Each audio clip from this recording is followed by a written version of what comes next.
And here we are, the final day of the Bob Linn Superstars Tournament in Albany, New York. 4 games to go, 75,000 US dollars to be distributed among the players in the field. I'm Matt Kanik, and I'm not joined by Jason Idalski right now, but Dave Eldar, 2-time world Scrabble champion. Welcome back to the booth, Dave. Appreciate having you here. Hey, also welcome back. And I'm thrilled to be here co-commentating with you. And I'm really looking forward to the games today. Yeah, it's gonna be awesome games and awesome commentary provided by someone like Dave. So Dave, if you missed yesterday, he's joining us from Australia. It's already 11:35 p.m. there. So Dave, really thank you for taking time out of your day to be here. Let's take a peek at the standings. 4 games to Let's go.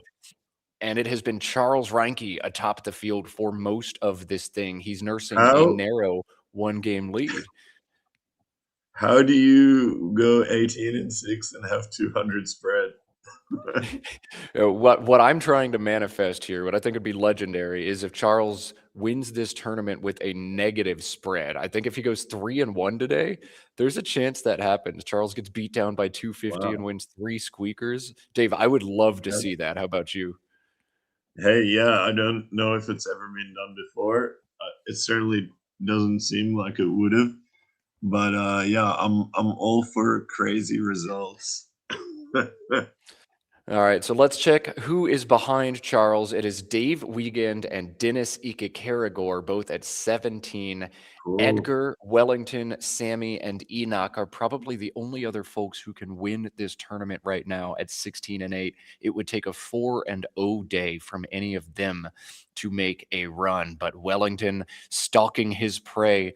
Does he make a run today? Does Dave Wiegand hold on and win a big event for the first time in a long time? Or will Charles Reinke, who's been manifesting this on his Twitch channel for weeks, will he connect the dots and get it done? We'll find out shortly. Game 1, we're going to give Charles a break on stream as we expect to see plenty of him. It's going to be Oh, Dave Wiegand against Dennis Ike Karagor in a huge matchup. cool. One of these players is going to get knocked off the pace. I'm stoked, Dave. How about you? Yeah, I'm thrilled. I've played Dennis Ikakaragor many times over the years. Where is he originally hail from? Could it be Nigeria? Dennis is from Nigeria. That is correct. Yes. There's a strong African contingent here today.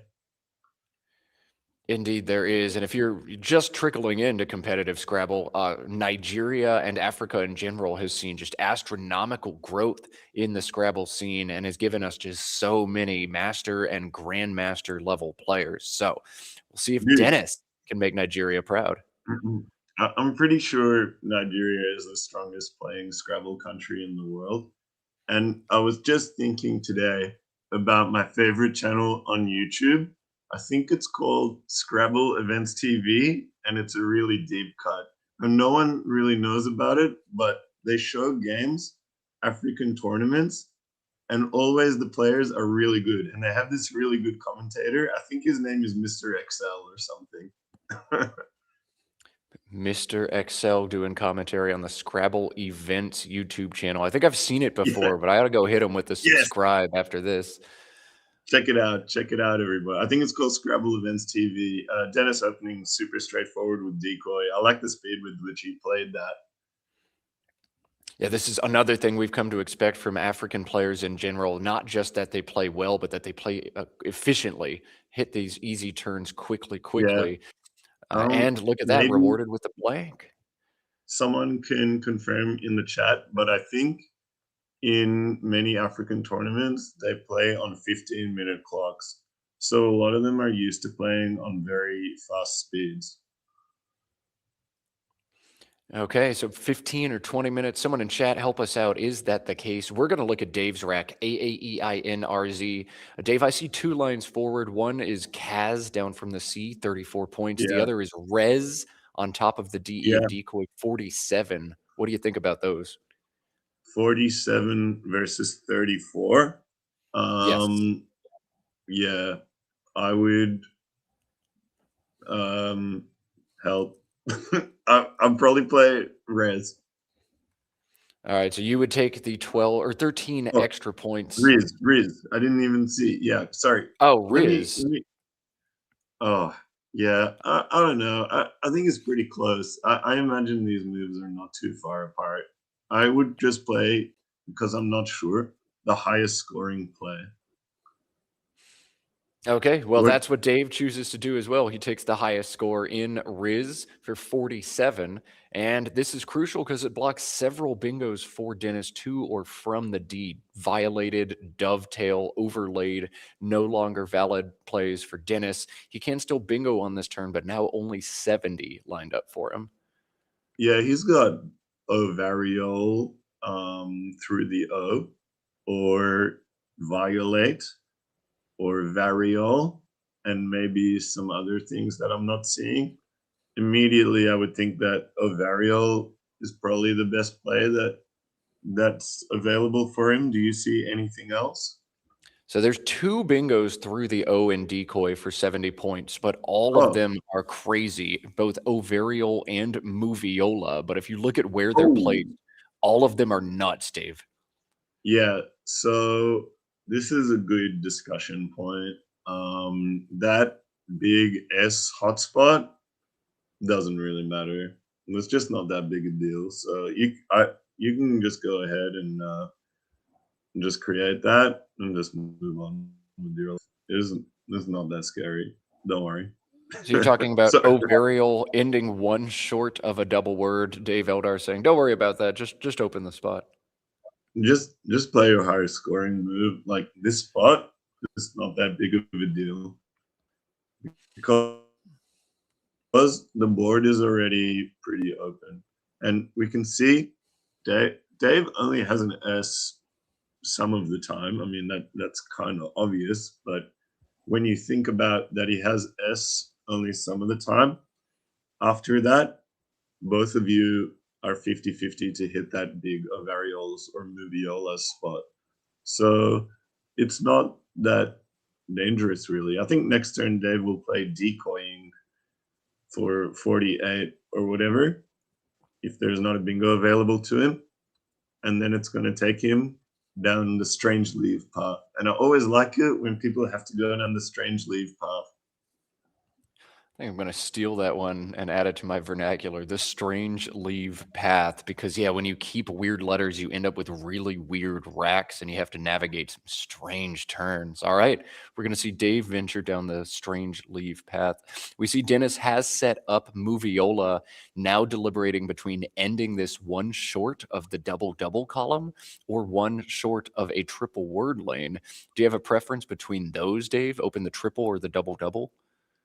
No, I don't think it matters. And I do think, though, that many players will be really scared of the double double ending in S. So I think if Dennis plays, he won't be so likely to open that up. I think I wouldn't be surprised to see him put down even just Variol or Violate, even, which I think, okay, whatever, it's not that big a deal, but probably maybe a small error if I had to guess.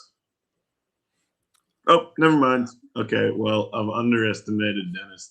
That's good play. All right. When a two-time world champion says that's a good play, you usually just nod and agree with them. That's what I'm going to do here. Ovarial, what we see from Dennis. And yeah, does look like a pretty strong play. So he Yeah, won't get punished with the S. The next question is, will he draw it on a 7-letter pull? We'll find out as Dave's going to play decoying in a few seconds. yeah. I imagine decoying will come down very quickly. This does give Guava available to Dave, which is 20 points. But wait, what? What's happening? What is oh, did he misdesignate the blank? Or maybe he just didn't. What? Whoa, whoa, whoa. Whoa, that is spooky. Okay, I'm going to try to figure out from Josh Greenway what just happened there, but it seems like Dennis may have misdesignated the blank and lost a turn. Well, that is a very bad mistake. to the tune of about 20%. Oh well. Wow. Wow. Ouch. I'm gonna have to go back and check the stream on a few seconds delay and figure it out. Guys, I can't stress this enough. Make sure you circle the right letter on the slip. You just take 2 extra seconds. Why is Dennis's time so low? Anyway, am I missing something? What? Dennis did spend a long time on that Oh, Ovarial on the bingo. Moviola Okay, tournament. yeah. Sorry, I've just been yammering for so long I didn't even realize. Dave can just put down decoying now. There's really nothing to think about. Just go on. Yeah, I went back and watched the video, and yeah, Dennis hit his clock. Dave just slowly looks over at the blank designation, opens his mouth and Wow. says, "Hold," and then Well, you don't points see at it. that every day from expert players not rated, not called Nigel Richards. In fact, I don't think I've ever seen anyone do that before. And now it's happened twice on stream here in Albany, New York. Boy, Mercury is definitely in retrograde here. Yeah, wild scenes. That is bizarre. It has happened against me in its most common appearance when there's 2 blanks played and you have to circle them in order. It can require just a little bit more thought, and I've seen someone make that mistake before. But to circle one wrong is a bit strange. All right, let's look now at Dave's situation. He has perfect knowledge of Dennis's rack, and he can't block Moviola, Ovarial, and Violate all at the same time. He's going to have to seed a bingo. So, with that inference, passing decoying and playing Guac Oh, actually crushes a simulation right here. Either Guac or Guayak better than decoying, according to the engine for Dave. fantastic play. Was Guac better without the inference anyway? I did not crunch those Because I didn't. numbers. Yeah, I didn't see that word. I mean, it's a pretty good word. I forgot this word because they added it to the dictionary. Yeah, I'm always blind to it as well. But Guac, a really Yeah. nice play there for Dave, and he's been rewarded by the tile bag drawing into a Tony's. So this was supposed Well, to be a 65-point Dennis lead, and now it's Dave on top by a bingo, and with the bingo on his I rack too. I just want to tell you that the sim is not entirely reliable here because it is going to assume that the pattern of play will be Guac, and then Dennis will play Violet, exposing the triple, which in real life he won't do. He's going to play Violet and IDE, not exposing that massive hotspot for Dave, where he would play, Stovane in the sim, but in real life he'll play Atonians and decoys. So the sim is not entirely accurate. However, if it is crushing a simulation, it is probably just the best play. And also add it's a really good find. All right, I want to know what crushing a simulation means in your head.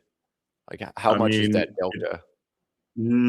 I want to say over 3 or 4% ahead. The key moment, will he circle the correct letter? Yes, Dennis has done it. He's laid his bingo down. So 3 or 4 points, what we're saying. And actually, Oh, Dave, ooh, this is going to give Dave a big V bingo. Tell us what it is, Dave. yeah, Stovane. Actually, Axer typo in the chat tells us it's assuming ovarial, which even well, that is kind of neutral because of what Dave's keeping. Anyway, I don't want to harp on this for too long, but what I'm saying is the sim in this spot is not entirely reliable. Yeah, that's definitely correct. It makes some assumptions that real humans don't actually make. So Stovane coming down. Dave actually did have an 83.9 available on that turn as well. He, But Stovane 3 more points. Look at this draw from Dennis. He's found another bingo on his post bingo draw. yeah, that's going to come down pretty quickly if it fits somewhere, and it does. This 9 is Actually, What could this be? This is really, oh my god. Oh, Oh, right. Dave, I just yeah, saw it. Okay. That's yeah. good. Nothing fancy, just ideations down from the ID for Dave, but Stovane 3 more points, probably better defensively as well. This is the move. Dennis has 2 bingos here, 1 hostage and decoys, but that once again ends 1 short of a double word square. The other is shortage through the blank R in varial.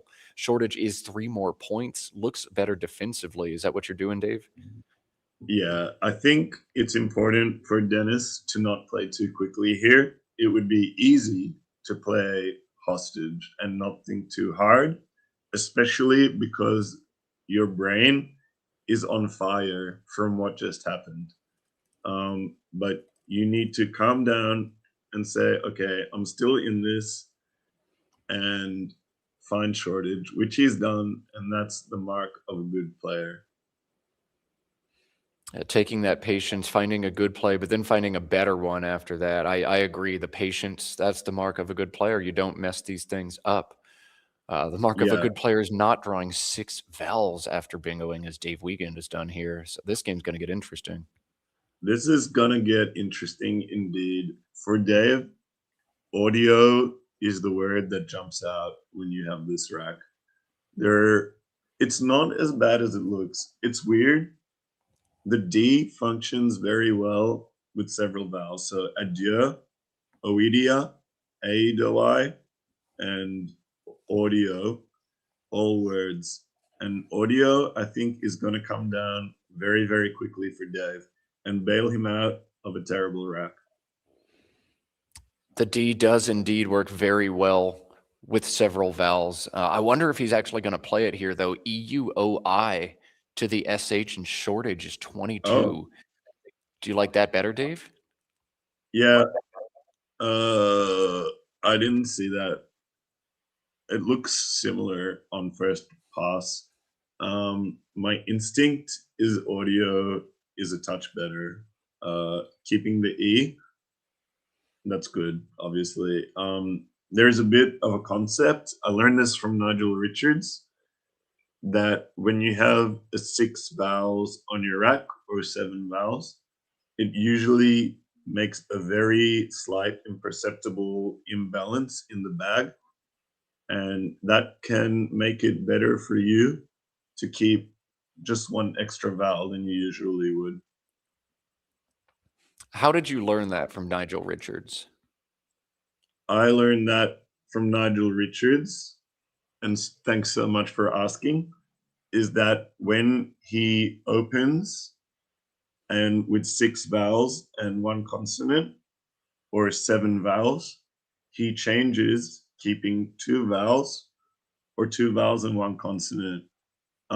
Just that's just from sitting next to him and watching him play so many times. Okay. I was like, if there's a Yeah, secret Nigel Richards Academy where he actually talks to you about what he thinks, that's I need to go to this school. But you just watched the games, watched him play, watched the annotateds, and picked up on the tactics he's using. there once was that school. It was called NigelRichardsScrabble.com. I used to talk about it. Sorry, I did talk about it yesterday. And if that dude who ran that site is still here, please, whatever your name was, we miss you. Nigel Richards, we need the archive back. Perhaps it's on the Wayback Machine if anybody wants to Yeah. be an internet historian and go find it. I would love to pour through some of those games, go to Nigel Richards Academy myself. Dave has Yeah. spent a long time on this turn, flipping between different options. I did run a sim, and your gut was correct, Dave, that audio was a smidge better than EUOI or any other option, but Dave is taking his time here. Yeah. Taking your time here, in my opinion, is small mistake. He needs to just play what's the straightforward choice. Unless, like, what could you really be missing here? Dave's expert anagrammer. Think he needs to play a bit faster. We did see Dave in the last game yesterday up against Wellington Jighere lose in a game where he could have made it a 50-50 coin flip, and he even saw the line but just didn't have enough time to calculate through it. His best line was to pass a bingo on his rack and fish for 119-point magnetize. But Dave Yeah, saw it, thought of there's it, ran out of time. Time does oh, what's matter. this? Ooh. This is, to me, a bit of a misjudgment. I don't really understand why Dave, that's what he was thinking about, by the way, but I don't understand why you would keep a U here. U is one of the 5 worst tiles in Scrabble, and U with 2 vowels is very bad. I don't I don't understand this.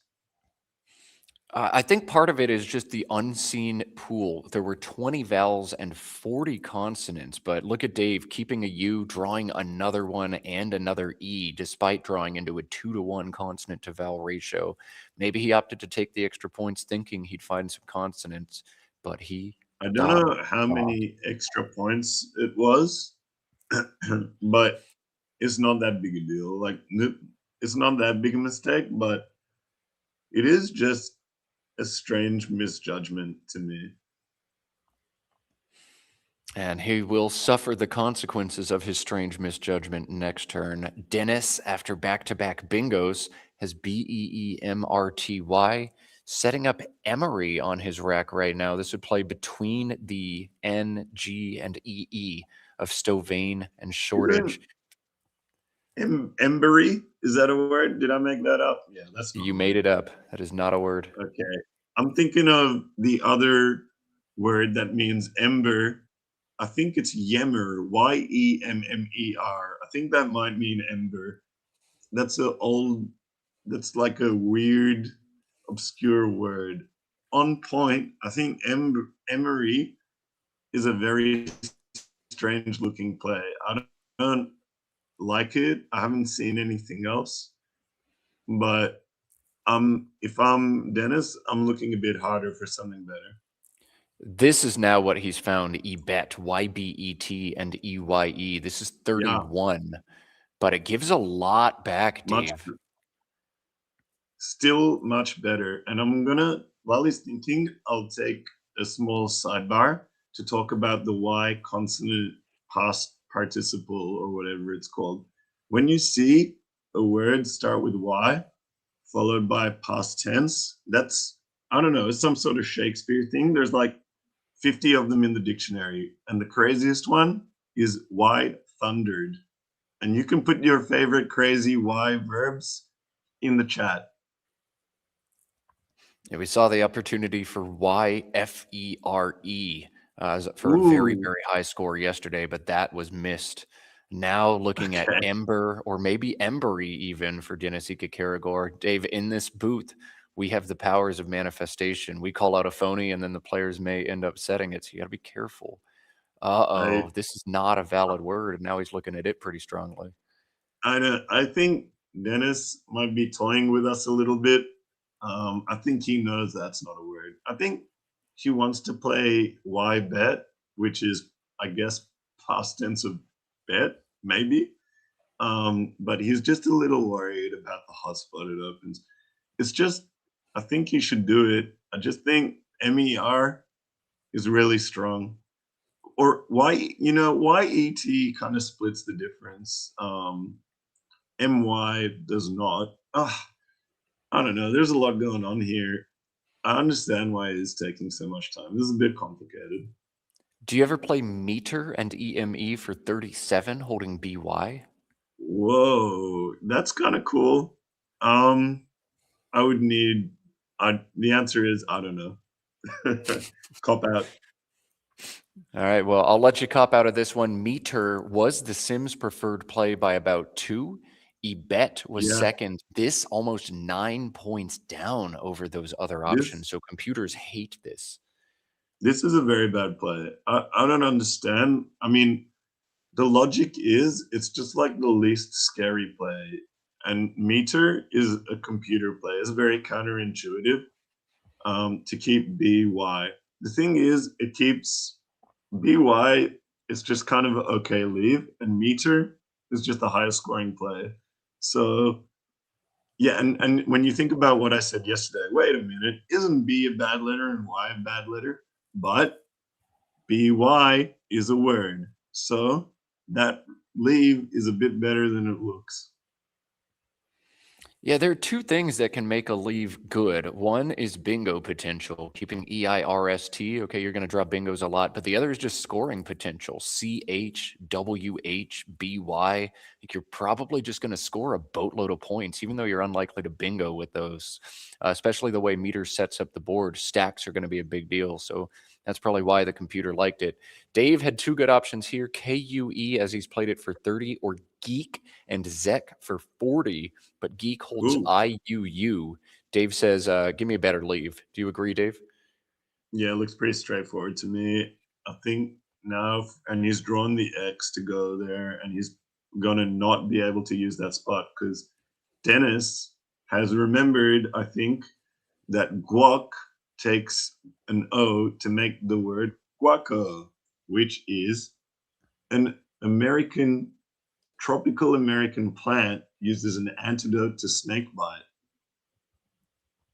Yeah, he has noticed Guaco, and boom, he's going to score a huge play underneath. POM is 39 points, the anti-venom he needed to get out of a rack of 6 clunky consonants. Yeah, but you can see now why Emery simmed so poorly, and it's because he's got this BT thing stuck around, and it's just kind of not working for him like at all right now. And it's just kind of hamstringing his game. Yeah, Scrabble has this thing where mistakes tend to be recursive. They don't just hurt Mm. you now, but they hurt you every turn for the rest of the game as you continue to struggle with BT or a U on your rack that you could have otherwise shed, or a lane that's now there that you can't do anything about. And so a lot of the time, players will come up and be like, what should I do here Yeah, on this turn to win this game? And the answer so often is, well, you need to go back in time 3 turns before then and not make this mistake so you're never backed into this corner. Do you agree with that, Dave? yeah, it's yeah, exactly. It's too late, buddy. You blew it 3 turns ago, and then you have to deal with awkwardness. And yeah, now is just too late to reverse time. I think now for Dave, he'll be looking at the KYU hook, potentially playing his two worst letters, playing UG, and I think that's what he's looking at. Yeah, this looks like pretty straightforward. There is a much higher score in Kylix, KYLIX, for 38. Do you like that a little better than UG? In my opinion, that is unacceptable. That would be a very bad mistake. I think X, AEILX, is pretty flexible. And I think Dave definitely should be aware of that. I'll be surprised to see Kylix come down. And by the way, while we're on the topic, Dave is still holding UIE all the way back from that Oidia turn. So we're seeing what we're talking about playing out on both of these guys' racks. Yeah, so just a little miscue can send you astray for several turns, and we'll see. Both of these players have not played perfect, precise Scrabble in this one, but it was Dennis misdesignating the blank on turn 2 who's made the most crucial blunder so far, and yet it's Dennis atop the scoreboard anyway. That's how Scrabble goes a lot, isn't it? Yeah, it is just the luck of the draw sometimes. What would you play in Dave's shoes right now? I don't particularly like playing Q and UG, setting up an S and an H hook that I don't have, but I just look at the board position after Kylix, and my opponent drops a 3 or a 5 on top of the IX way too often for way too many points. So I think I'd eventually end up playing UG here, as Dave has done. Yeah, the only thing is that if there was a setup possible of some kind, it's probably worth looking for. Usually, when you have a big letter on your rack and you can only score 20, it's worth taking a second to see, can I do a 2 turn sequence where I can score 70? Yeah, so Dave taking his time on that one, doesn't find it, but now finally getting rid of the U on his rack, and he's drawn into Alexia's, a huge draw for Dave Wiegand. Oh, wow. We'll see Or what galaxies. oh wow. Wefts. We didn't spend enough time on Dennis's rack here, but this to me is an odd play. I feel like he could play FEWS and Zeps, and he could score quite a lot more, no?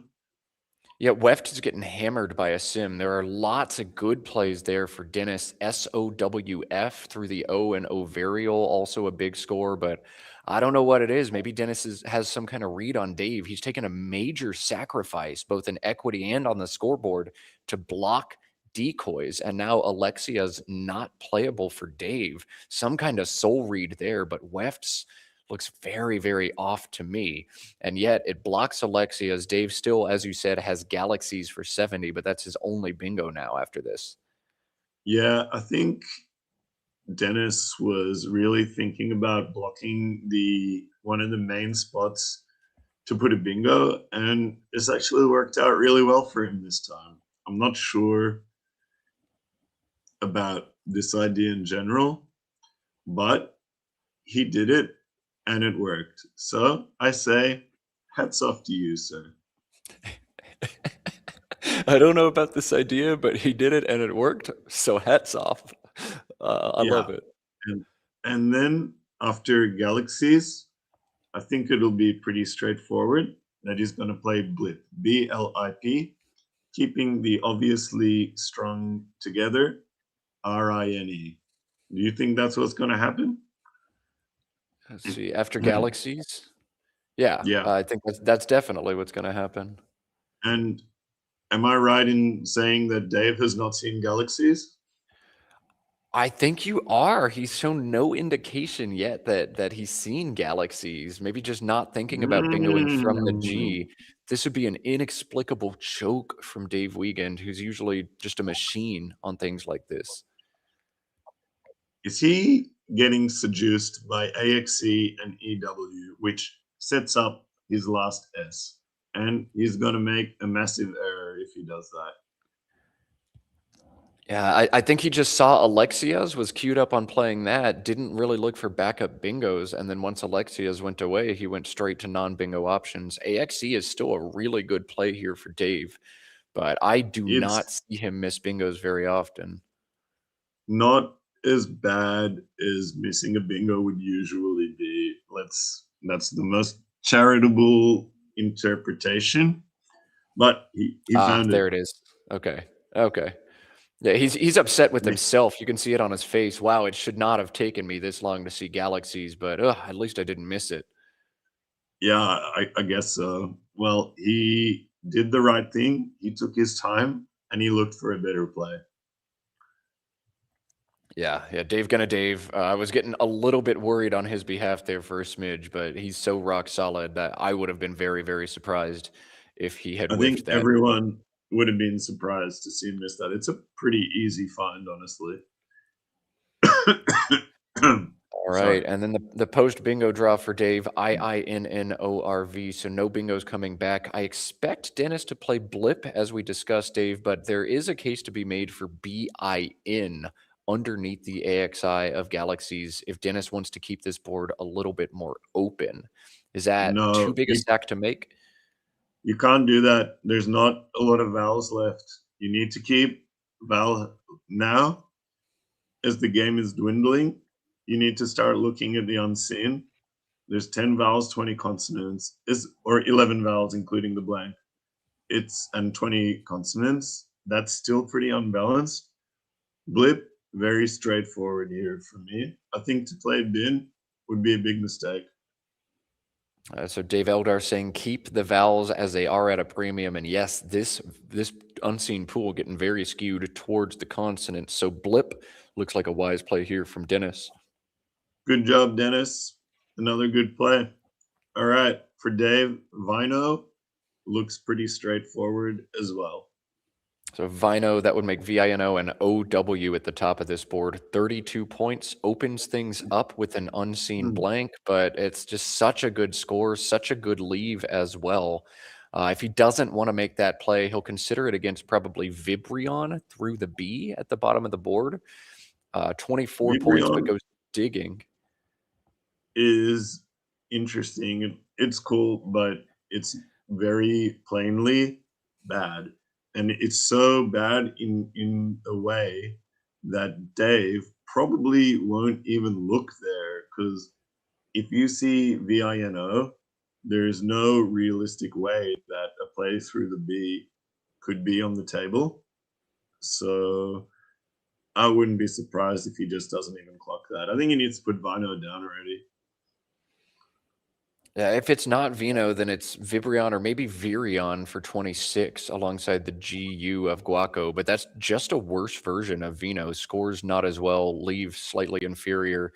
The only merit is it goes digging for the blank a little deeper, but with the Q unseen as well, I don't know that you need a dig. Vino seems very good. Yeah, that's purely academic. There's no real discussion to be had here. All right, so Vino, indeed. I don't know why Dennis has not yet put the replenishment tiles on his rack. Maybe this is a superstition thing. I'm keeping AINR. I know it's a big pull.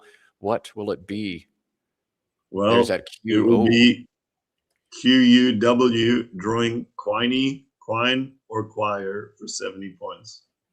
wow. Wow. So Vino ends up getting smashed. Quine coming down. Totally good play to keep the N or the R. Either is fine. Doesn't really matter. As long as you just play and save your time for later, which you did. For Dave now, it's starting to get a bit tricky. I don't see anything immediately. He's gonna have to spend a while here. Yeah, that was not the draw Dave Wiegand was looking for into INR. He picks Hmm. HFNT, and we've talked about how many consonants were unseen, but he got them all. And look at Dennis pulling EI blank, sideways blank alert on Dennis's rack, sideways blank alert on Dennis's rack. All right, it's corrected. Nope, not corrected, but a big pull for him. There are, yeah, it would be nice if they wrote on the blanks this way up. At the causeway, I start to turn all my letters sideways when I draw them, because it's really hard to tell which way the blank is going. All right, so you hear it here from Dave Eldar. Just turn all your letters sideways. That way you can never get tripped up by a sideways blank alert. You're not the first Grandmaster level player to think of that strategy, Dave. Yeah, it's pretty irritating little glitch in the design, but yeah, okay, whatever. It's a pretty small deal. By the way, just because your opponent knows you have a blank, that doesn't mean they can really do anything about it. As we saw in recent researches, it actually there's when you know your opponent's rack, as long as they don't know all 7 letters, there's not that much they can do. All right, I'm curious about how that research was done. Do you have any more you can say about that? I'll tell you once we come up with a move for Dave. I'm thinking FINNA, a new word. It's a slang word. You think Dave's finna play finna? Yeah, exactly. I think I just don't know what else he could do. Oh, He can do oh, I this for totally. 29. Okay, yeah, whatever. That's fine too. Okay, I'm okay with that. Just a bit worried. Yeah, just play a high scoring move. That looks fun. What do you think Dennis can do here? I see view for a lot of points. I just don't like playing all my vowels here. I think it's a real problem. Maybe Yeah, new and equine, keeping a vowel and opening a spot to put a bingo, but that has its own problems as well. And if he does it, it will give away Finjan for a lot. There's also 3 R's left. I think probably you want to play off an R. yeah, 3 R's, 3 T's in that unseen pool. Getting rid of an R seems important. The players are going to pause for a minute to resolve a scoring dispute, which gives us some extra time. But yeah, Dave, I think you're spot on.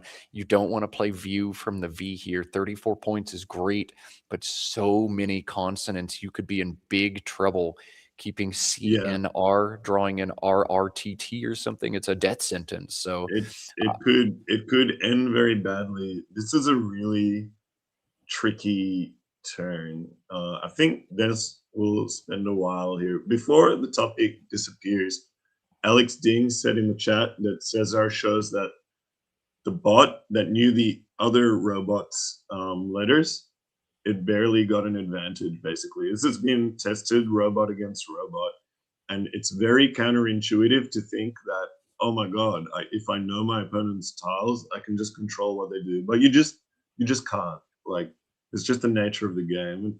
It just doesn't matter that much. Excuse me. All right. I'm dying here for a second. Dave, just talk. That's okay. I'll give you some time to come back to life. I'll talk through some options for Dennis. The first thing you want to think is, how can I set up my lone blank? Okay, there's not really an obvious way to do it. So then you're going to look, what's my highest scoring move? That's not terrible on equity. That's view for 34. Okay, next we're going to look for some way to preserve our vowels and to just like a middle play that does like a bit of everything. But I haven't seen one except for REW and equine, which I don't know. Nigel would know what to do here. I don't.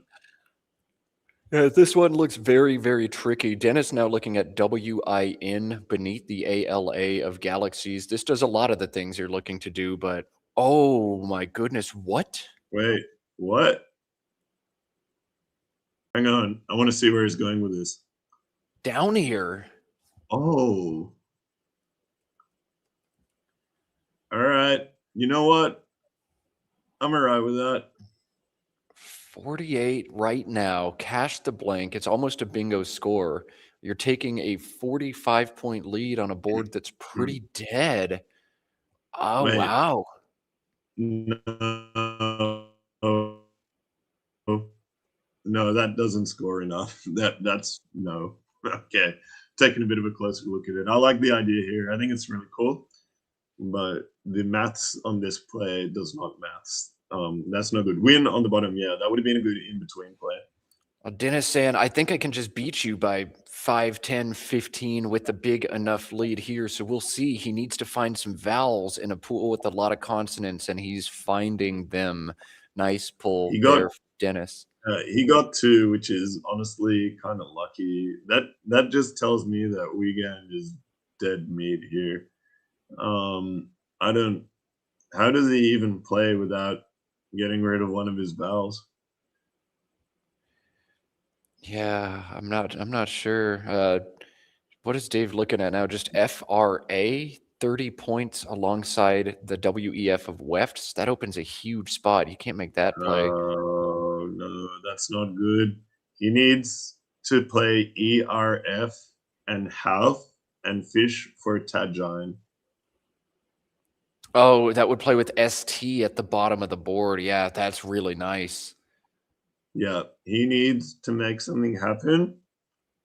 And that also in the same spot, Turf, TERF, and Injera, or something similar. Yeah, fish for injera, fish for tajin. All of that makes a lot of sense here. Try to get that E. Or Yeah, maybe he wants to and score a little bit more.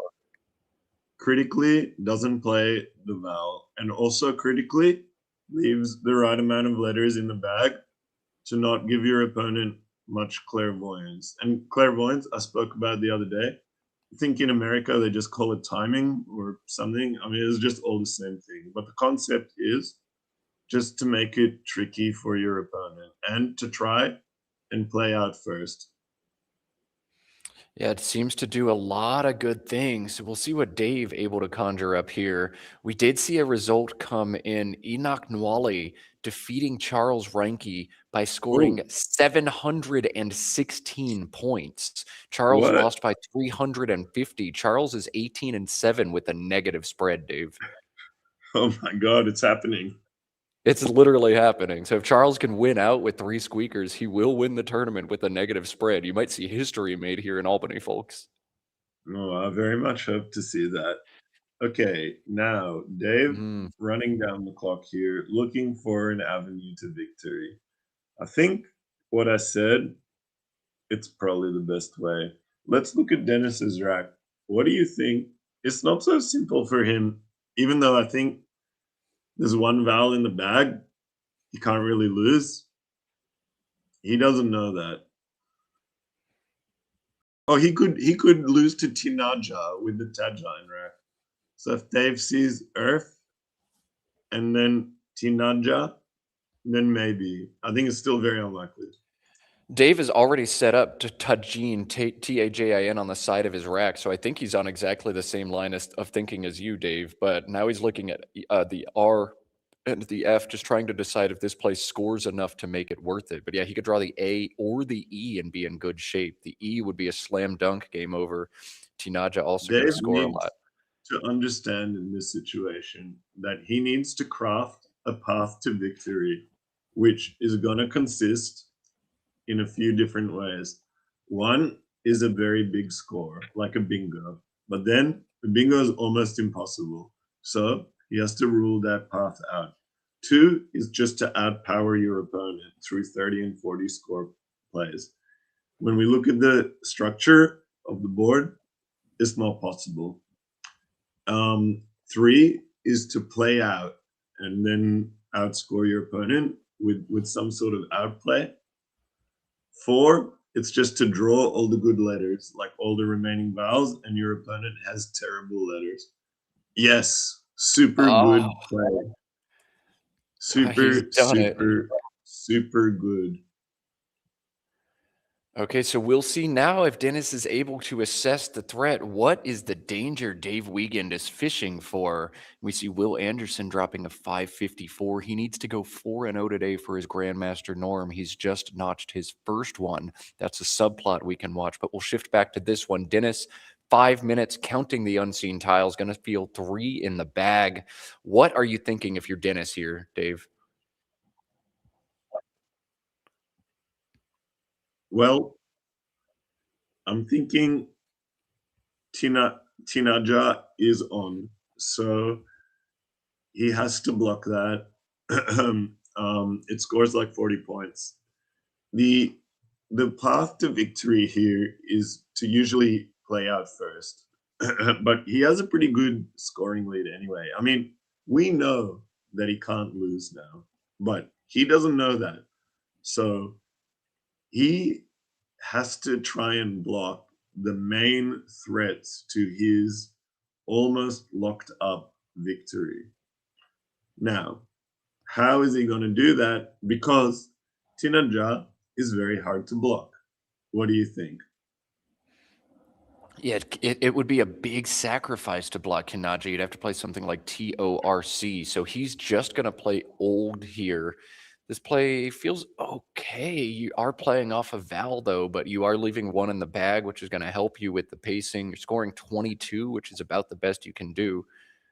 Shifting to He's code just now, he's going to empty the bag. code and LD. I'm here for it. Code and LD. Okay, Um, he's pulled back. I think there's a lot to think about here. I don't know. He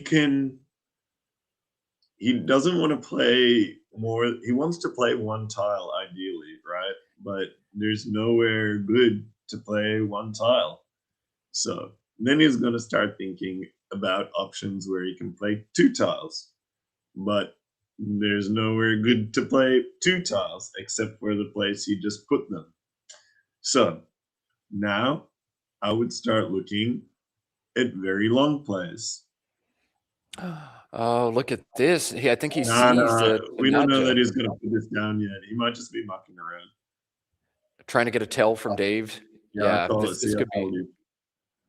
Yeah, dude, this is mind games now. He's giving away ab joint, by the way. Oh, wow. And he's scoring almost nothing to make this play. Could that be enough? I don't think he's going to do this. I think he's just doing mind games, but we'll see. He's running out of time to be doing this. If he's going to play a lot of letters, he may as well just play like older or something. I mean, it gives Tinaja, I guess, but nah, whatever. I think okay, that's what he went with. I think he could just play old and it's fine. I think this I don't know. Maybe it's one of the ways he could lose. But it turns out that I don't think he will lose. He's drawn Radiate. Oh no, he hasn't. Sorry, I've completely misread. My mistake. But does Abjoint possibly win? I don't think so, It, right? no, it does not. Because Dennis retained the E on his rack, he's still got equine plays at the top of the board. DEBT and equine's going to do Yeah, it for okay. him even after Abjoint. Dave's I already think seen Abjoint. there was no real way for him to lose as it played out. But what you can see from Dennis's rocks play, you can see how powerful ERF is. It really put him in a very difficult spot. Indeed, it did. I think the key play in this game was Dennis's double of Downey air. He just took a narrow lead and said, I think I'm going to be able to pound it out. He did need some help from the tile bag, finding some key vowels late. But Dennis, with the 48-point blank play we didn't have on our bingo cards, that was his formula to a win here. Dude, worked out for him. I tipped my hat again. Well played, sir. All right, getting a hat tip from a two-time world champion is Dennis Ike Caragor, and the Charles Ranke loss plus the Dennis win over Dave Wiegand means he's going to springboard from third place to first in this tournament with 3 games to go. Whoa. I think Jilter and Vant is a very good two-turn plan from Dave. Oh, hang on. What's this? Abjoint. Yeah, Jilter's actually 2 or 4 points better than Abjoint, although it's just 14 and this is 32. Vant as an out is way stronger for Dave. So second best in game, but he's still not going to be able to win this game.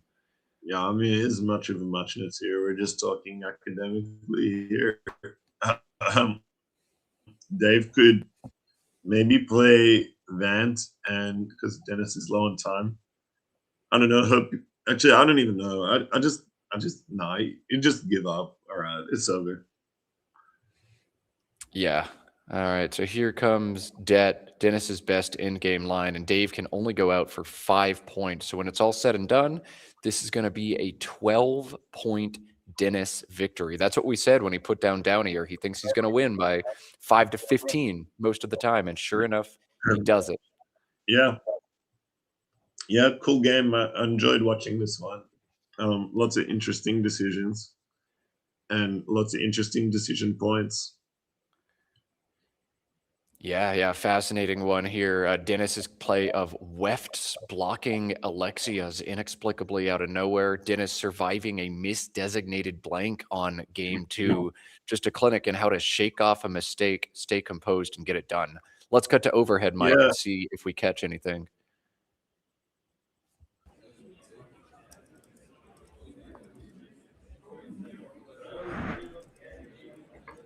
Okay, 435, yeah. 447 for me. What were you playing here when you dropped this? I was going for Tajin. Yeah, I had last E. I wasn't sure, man. I wanted to play old. I was lucky to have this and the black. I didn't want to fish for bingo.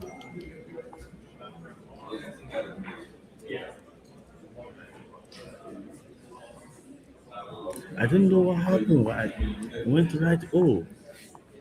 That was a costly mistake.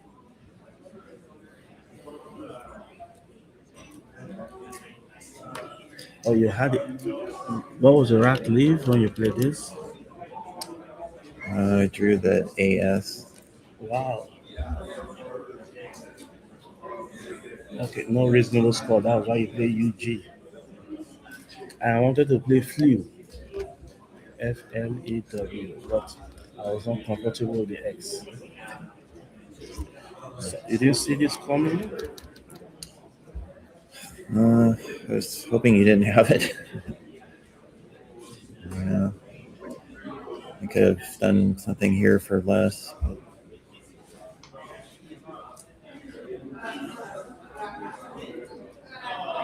I got the score.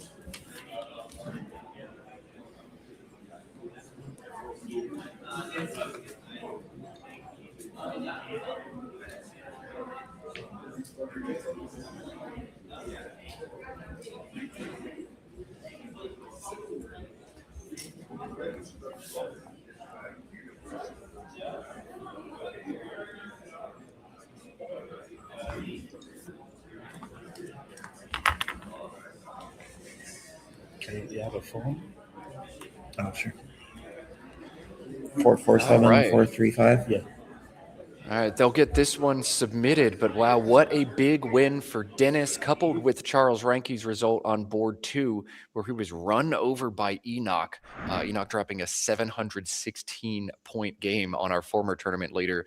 Dennis Please. springboarding into first place. Crazy stuff, Dave. Don't make me stay up all night, man. Dave promised he would give us 2 games into the evening till about 1:30 a.m., but I don't know if things get spicy enough. Maybe he'll stay awake a little longer, make I bad promised decisions, myself Dave. I would only stay if Nigel's on, but now I'm kind of getting in the mood. That was a really good game. Let's see where it goes. We'll see where it goes. Dave fighting through some illness to try to give us his wisdom as well. So we wouldn't blame you at all if you get tired, but how could you not feel the pressure meter cranking up to 11 here in Albany, New York? Dennis now leads 3 games to go. Oh my goodness, this one's going to be fun to watch. I want to. Go for it, Dave. Oh, sorry. Go. Oh, I was going to segue to something else completely. So if you've got tournament stuff, let's talk tournament stuff. I just was gonna say I'd love to see Dennis win a tournament. I'm not sure I've ever seen him win a major before. So we're still getting some results trickling in, but let's look at the leaderboard, if nothing else, to see one of the coolest stat lines I've ever seen. 18-7 minus 170 is Charles Ranke. I would love to see him win this tournament with a negative spread, Wow. but yeah, a Dennis win, like you said, Dave, he feels a bit overdue to win a big one. Dave Wiegand feels a bit overdue to win a big one as well. Charles, though, has been manifesting this on his stream on Twitch. Check him out at Ancient Cosmographer if you haven't yet. Open a Twitch tab right now. Find it. Hit that follow button or whatever the button says on Twitch. Show him some love. But will he get it done? The top 5, who are really at this point probably the only people who can win, or maybe Wellington, possibly. But if you exclude Wellington, I don't. Oh no, there's Wiegand in there. But okay, sorry. Well, let me try again. There's a lot of players here who I don't think have ever won a major tournament. Yeah, I know Dave Wiegand has won North American championships before in NWL, maybe in CSW as well. I'm actually not sure. Someone fact check me there, but not in a while, it feels like. I don't actually remember Wiegand winning any super major Collins tournaments. Not yeah, well, he hasn't won a Worlds. I mean, that's the big one. And then there's Causeways, which are even harder to win than Worlds. And I don't think he's won one of those. So yeah, I think it's been a long time. And I'll tell you what, he's playing really good at the Causeway. I saw the results on Will Anderson's video. It showed that he was barely missing anything. Yeah, that's his calling card. He always plays very, very, very well. It's like he needs to win something. Yeah, Earth was championship level play. Yeah, Earth definitely made a lot of sense. I love the question right afterward. Why did you play this? What were you doing? Oh, I was fishing for Tajin, but I had the last E. Like, well, Dave doesn't know that. Dave doesn't know where that E is. Yeah, some hilarious analysis there. That's not quite how it works, but I guess from Dennis's point, he was thinking, how can I lose? And then this Earth came down and he's like, well, I guess I won. Yeah, he was expecting maybe more points or some damage to be done, but yeah, it felt like a game-losing play from Dennis's perspective, but look, world champion on our end on the other side of the board makes a lot of sense. We will not be seeing Dave next round. Dennis is in first place now. We're going to show Dennis, and he's going to have to play against Enoch Nwali, the same man who just dropped 716 points against tournament leader Charles Ranke. So Dennis and Enoch is going to be the next matchup. And I'm hearing we're just going to stay live. Pairings are already in, so no break at all. If you're at home, go grab your coffee, go grab your tea, go grab your water, because the next game's coming very soon. Yeah. Dave, you might need to grab some water, some tea. I'll be right back. All right, Dave, gonna be right back. Go get you some water, because we will just stay live until the next one. I appreciate all of our viewers for watching right now. 3 games to go at the Bob Linn Superstars Division in Albany, New York, and 7 players could win this thing. It's going to be 20 wins. Whoever gets to 20 wins is probably going to be our champion. But who will it be? Could be one of 7 different players. You're just going to have to stay tuned and watch, and maybe let your head stop throbbing from whatever fun 4th of July plans you had last night. Let us know, chat, where you're joining us from, because we've got definitely an international audience right now supporting some of the Nigerians in the field, supporting the Australian commentators we've got in the booth, supporting the Kiwis we've got Nigel Richards in this field, or perhaps supporting your North American friends or colleagues out there. Where are you joining us from? What's the time zone you're at? How crazy are you going to be? How late are you willing to stay up to watch this thing play to its conclusion? You can see Enoch already sitting at the board, headphones in, trying to get into the zone. We're going to grab Dennis and get the next game coming your way as soon as possible. Let's see, chat. We've got a bunch of Nigeria representation cheering for your countrymen, I'm sure. Who are you rooting for, chat? Let us know that as well. I know we had a lot of Will Anderson fans in the chat earlier on in this one. Will, with a tough run, is out of contention to win, but there is still a Will Anderson subplot. He needs to win all 3 of his final games to get his Grandmaster norm here. He was telling me last night, I'm 14-10. I need to win 4 more games. But if I look at who else is 14-10, it's Nigel Richards, it's Adam Logan, it's Austin Shin, it's Josh Castellano. So I'm probably going to have to play all of those folks to get it. Will's at least won his first game here, 3 more to come. Looks like we got viewers from California, Michigan, New Jersey, Uganda, Wisconsin, Malaysia, Alberta, Connecticut. So Uganda as well, Toronto. So all over the world, Scrabble is a global game. We appreciate all of you for tuning in.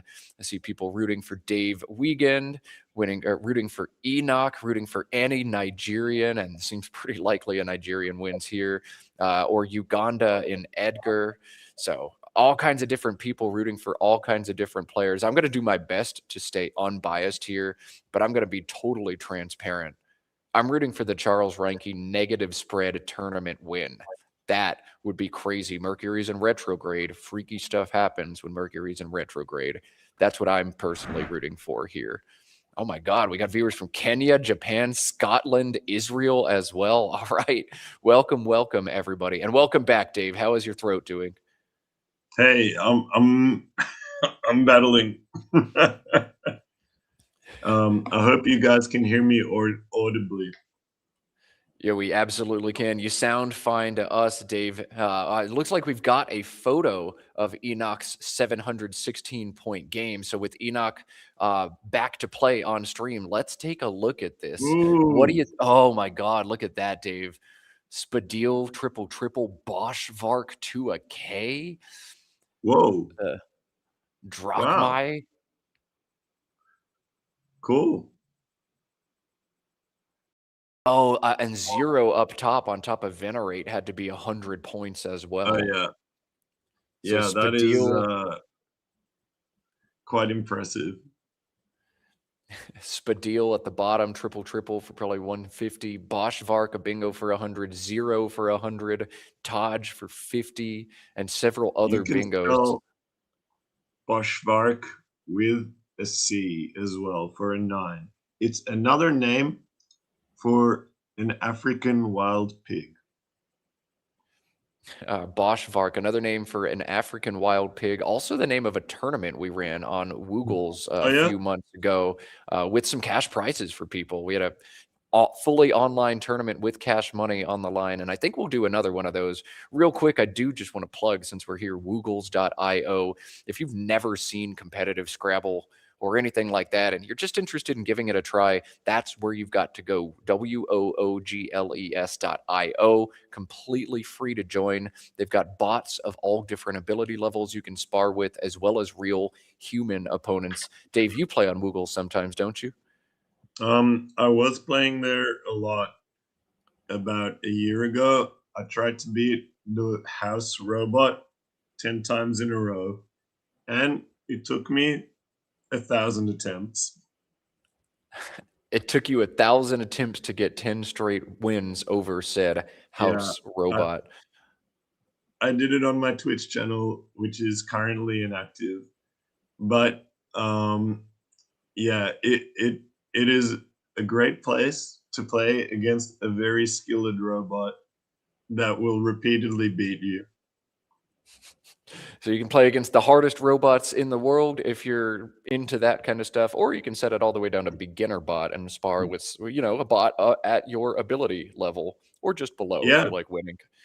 You've got all kinds of options on Woogles. You can actually play if you're the kind of guy that looks at words like Spadilli, Newston, Fawn, and you're like, what is that? They have dictionary as well that just has words. When you look at the word, you're going to be like, I know that word. Yeah. They have like, it's called, what's it called? Common Word Dictionary. Oh yeah, Common English Lexicon, or Oh yeah, sorry, CEL Common English Lexicon, yeah. So just common words, if that's your jam, or you can play CSW or NWL, whatever you want. It's all there for you on woogles.io. But what I want right now is to watch the next game of Scrabble. Players are seated, so let's cut over, Dave. We've got Dennis getting one big stretch. That is not Dave Wiegand. That is Enoch Nwali on the other side. So we'll get that name updated. But Dennis, Enoch, shaking hands. Let's do it, Dave. Let's play Scrabble. I've never seen Enoch play before, but I'm really excited to watch him. I know he knows a lot of words. I know he's extremely fast. Yeah, he can be extremely fast. We watched him just get absolutely run over on stream a couple times, but I'd love to see the tile bag give him a fairer shake and see what kind of stuff he can do. I did get to talk to Enoch last night. I read that he was a drummer, so I talked to him more about the drumming he does. He drums a lot with his band at church. Big gospel drummer. That's his main favorite genre. He likes speaking from the soul. AHIINU blank. This is Huia, Dave? That's the coolest thing I've heard today.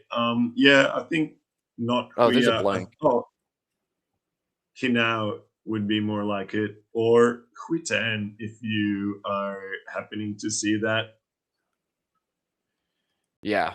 Huitain. All right. Collins only bingo. I did not see it. You did see it. Dennis did see it. Clear best play here. Only bingo for him. Nice start to this game, but a nice start as well for Enoch.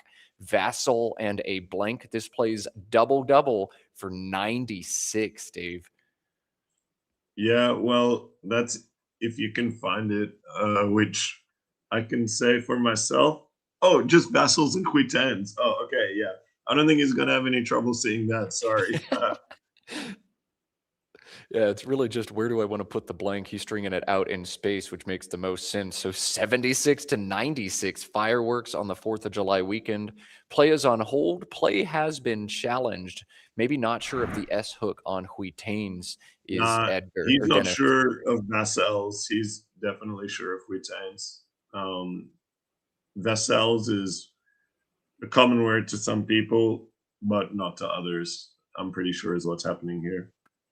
I see. Yeah. Okay. So some of you at home may know this word, but we see Dennis throw 5 points at it. Now 101 on the first move for Enoch. Boy, that's got to feel great, Dave. He scored 716 last round and then starts the game with 101 points after one move in this one. Well, jeez. Actually, okay, just quickly, one, I don't even know what a vassal is. I think it's like a guy who delivers something. Is that right? It's like a subservient person in the feudal system. You've got the lords and the vassals who follow them. Yeah, I only remember that word from the card game, Dominion. So even I didn't know what it was. Anyway, Enoch was probably thinking he's going to be like 50 ahead rather than 30. So I'm not sure he'll be all that happy. 716 and then 100 points. I'd feel pretty happy, but I guess I'm easier to please than you. Yeah, that's right. I want to win the game on the first turn. All right, what will Dennis have to play with here? OORYBNV to round it out. Not the Yeah. best draw, but good plays for him. He's already found a very high scoring option in Boney through the N and Huitanes. This seems like a slam dunk to me, Dave. Oh, I'm not sure I'd go that far. VORN is an incredibly inflexible leave. Like next turn, he's probably not even projected to score like 30 or something, and he's never going to bingo. So the thing about this, though, is it takes out the primary hotspot on the board. And because of that, it's pretty much just going to have to be the best play. Now for Enoch, he is going to want to get rid of a W and an E, probably. Just the question is going to be where, because now the best spot is gone. Probably chewed is the first thing that I see. Chewed is 30 points, keeps SS, and while those S's are not really valuable on this board, S's can always do some damage at another point. So that looks very good to me. There is 40 available, Dave, in a double-double. Seduces, but it just holds a W back. Chewed looks better to me. I did see that 40 is not enough to justify keeping a lone W. Maybe if it scored like 50, you could start to think that. But where the line is definitely not at 40. Now for Dennis, he has to get rid of VOR probably. And you can see now the Boney thing is coming back. Like, yeah, this rack it's a two-turn. It's a two-turn rack to get to something good. Yeah, you're just going to have to work your way out of this slowly. He could get out of it all quickly. Veronal through the E and chewed just plays off 6 of these tiles. It's only 20 points, but it seeds a triple word and a big stacking opportunity. But if he wants to get out, he can. Veronal is gonna give away what I call like a terminal hotspot. Like it opens up a massive spot, and then when Enoch takes that spot, there'll be nowhere left to play. So I don't like it. I prefer his play of overran personally, but I think it's no, I don't think it's close. I think this play is a bit better. I think I would have looked for more candidate plays because something like Vernal, VERNAL, or Nerval might have been on the table. Yeah, Vernal through the first E and chewed also looks very nice. A sneaky little overlapping play, but overran is what we see from Dennis. Enoch just an H away from Kofs for a major score, but instead has big trouble on his hand. He can score. Go ahead, Dave. Yeah, sorry.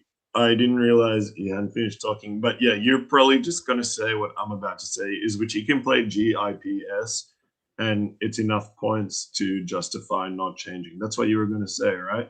Well, I was going to ask you, do you play GIPS, do you play GIP, or do you exchange? But it sounds like you don't even need me to ask it. You can just tell us. So, great. For me, it's very straightforward. The only thing I don't like about GIPS is that I want to retain QOPHS draw in the top right, which would score 80 points. But there's no way to do it, really. And there's only one H left anyway. Yeah, there's not a play that allows you to keep the P that's really worth doing here.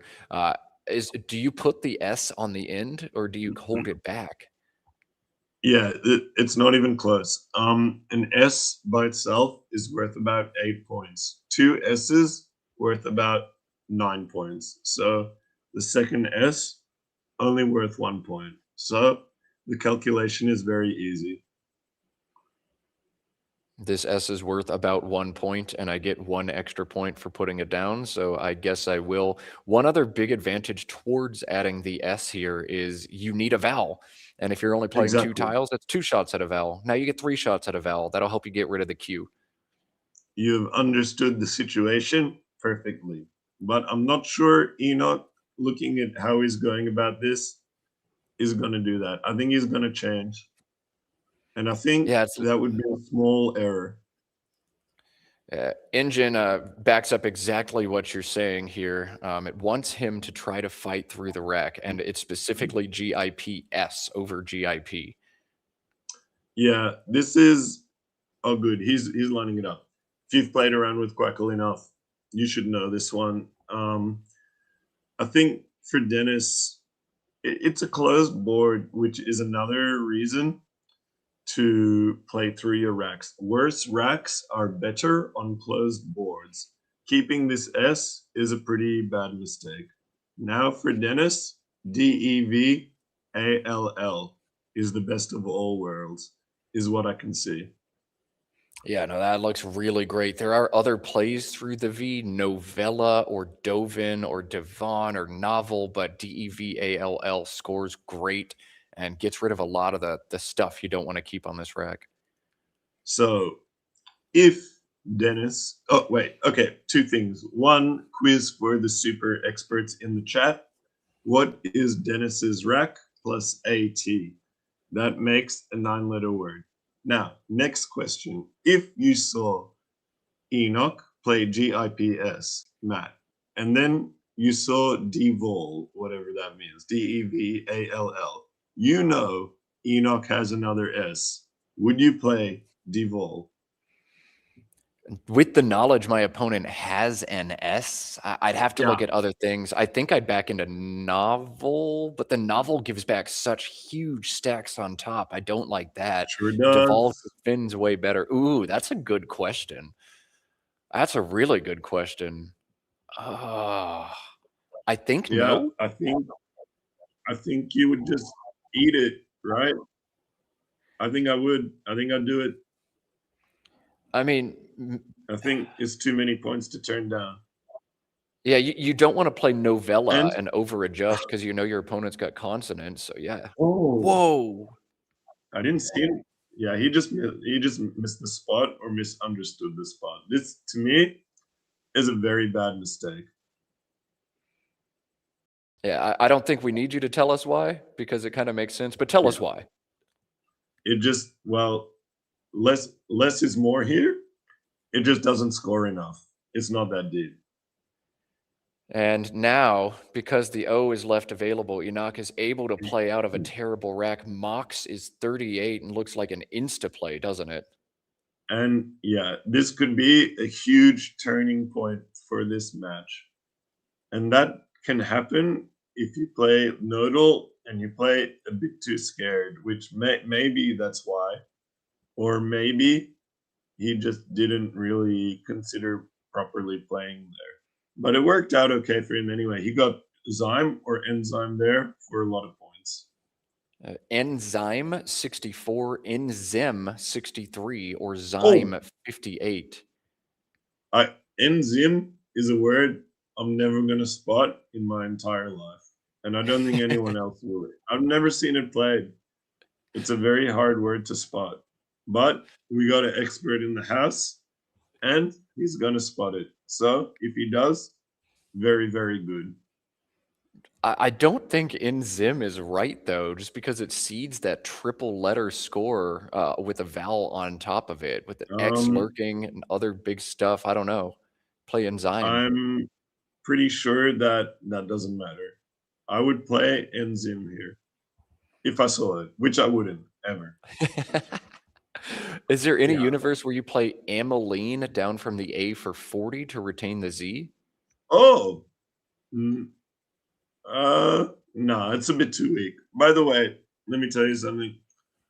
Another thing about Enzyme is Dennis, if he had the X, he would play Noxal, Noxal. So you know already 3 of his tiles are not X. Okay, yeah. You know he doesn't have an X. That's important information. Enoch on 7 consonants changes almost immediately. And where is Yeah. Dennis's E and N? He only played Zyme, not Enzyme. So does he just have like 2 tiles on the table? I don't think you're supposed to do that. That's definitely not in the classic Wespa Scrabble rules. But Or is Rackcam broken? I wish him the best in turning the tiles down and up. I think Dennis's rack cam may be unplugged right now. We're not getting any change. It looks like he set the letters down on the rack, and it's just an L that we can see. So Josh on the ground may jump up and try to fix this here. The camera may have frozen. Yeah. There it is. Okay. Cool. Well, now he's in good shape, but does Repanel play anywhere?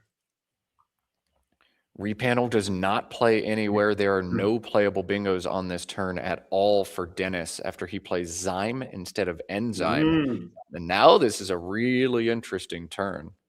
Yeah, so he's gonna want to try and look for his high scoring move, but nothing scores all that much. So probably some intermediate turn where he like scores a bit and gets close to a bingo.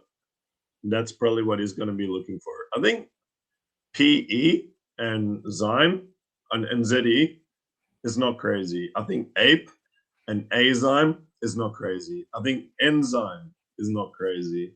I think there's a lot of moves you can make here. Yeah, I mean, there's not much you can do on the scoreboard, but yeah, there are moves that are pretty reasonable. Yeah, PE and Enzyme isn't all that nuts, or APE and a Zyme is 30, Dave, but ELNR doesn't make me feel great. Are you taking extra points here?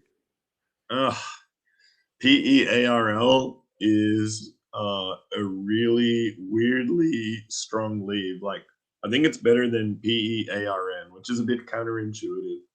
I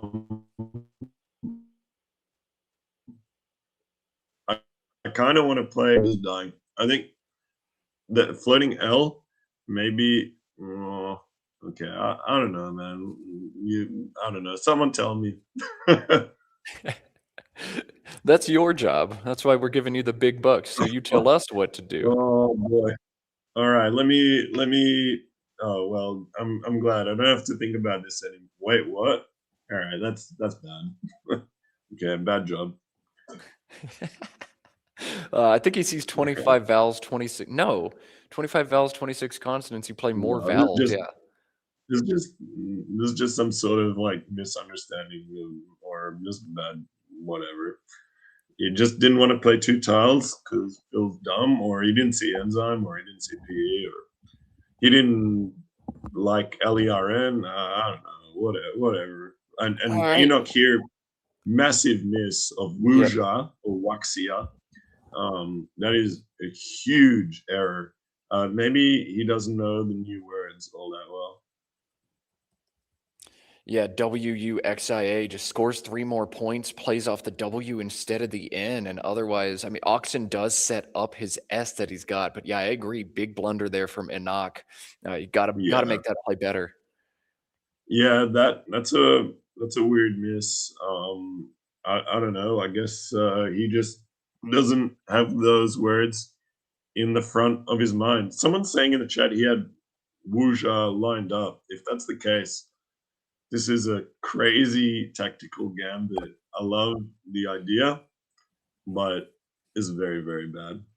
He has the last S, but Oxen's is not going to stay in play too often on a board with this geometry. As you see right here, it's already thwarted. So yeah, that was a choice. This ain't it. Whatever though, it makes things interesting, so I'm all for it. Now he can play WOT and set up his S, but you can see he kept the W, and it's just really awkward now. Yeah, I mean, IINOSTT would be an awkward rec from as well, but the W, yeah, awkward as you said. WOT, though, looks very strong for him. I would be worried about Wend or Went coming down a little bit, but those aren't going to score so much when I'm out of the game. Yeah, it's not I don't know if it's enough to worry about, just because what else can you do? Like, the W is so bad. That's a huge scoring spot anyway. Like, end is still a word. Yeah, so I think you need to play this, and I think it's a bit of a consequence of the previous turn. Any love for Zoic on this turn? Keeping twist? Oh, I love Zoic. I fully changed my allegiance. Nigel would see Zoic. Twist is what I would call a secret leave, or a special leave. Zoic would be the master play here. Twist works really well with two vowel draws, like Wetties and Toyas, and it's gonna win the sim. I'm almost 100% sure. Oh, it does. Yeah, not even close. If I see that, I'm playing it, but honestly, not many players are gonna find that, and I hope Enoch impresses me, because that would be incredible play. Enoch looking now at Whitall into the L. I want you to tell us what you think about that play, Dave, though I know what you're going to say. Oh, yeah, Whitall. Yeah, whatever. Yeah, that's fine. Whatever. Oh, that's not what fine. I thought you were going to banish it straight to the Shadow Realm. Nah, it's okay, man. Because I think, yeah, what is better, but I mean, you got to do something, like just something not terrible. But this probably is a few points worse than Zoic, at least, I think. Yeah, it is about a 1.5 down from Zoic, though. Keeping that Yeah. S, it's recursive. You get to keep fighting for that spot, keep trying to roll it. Now Dennis on play find alert. He can score 46 here. 46 would probably mean he can use the new spot created, and it's Onager, right? Yes, that's it.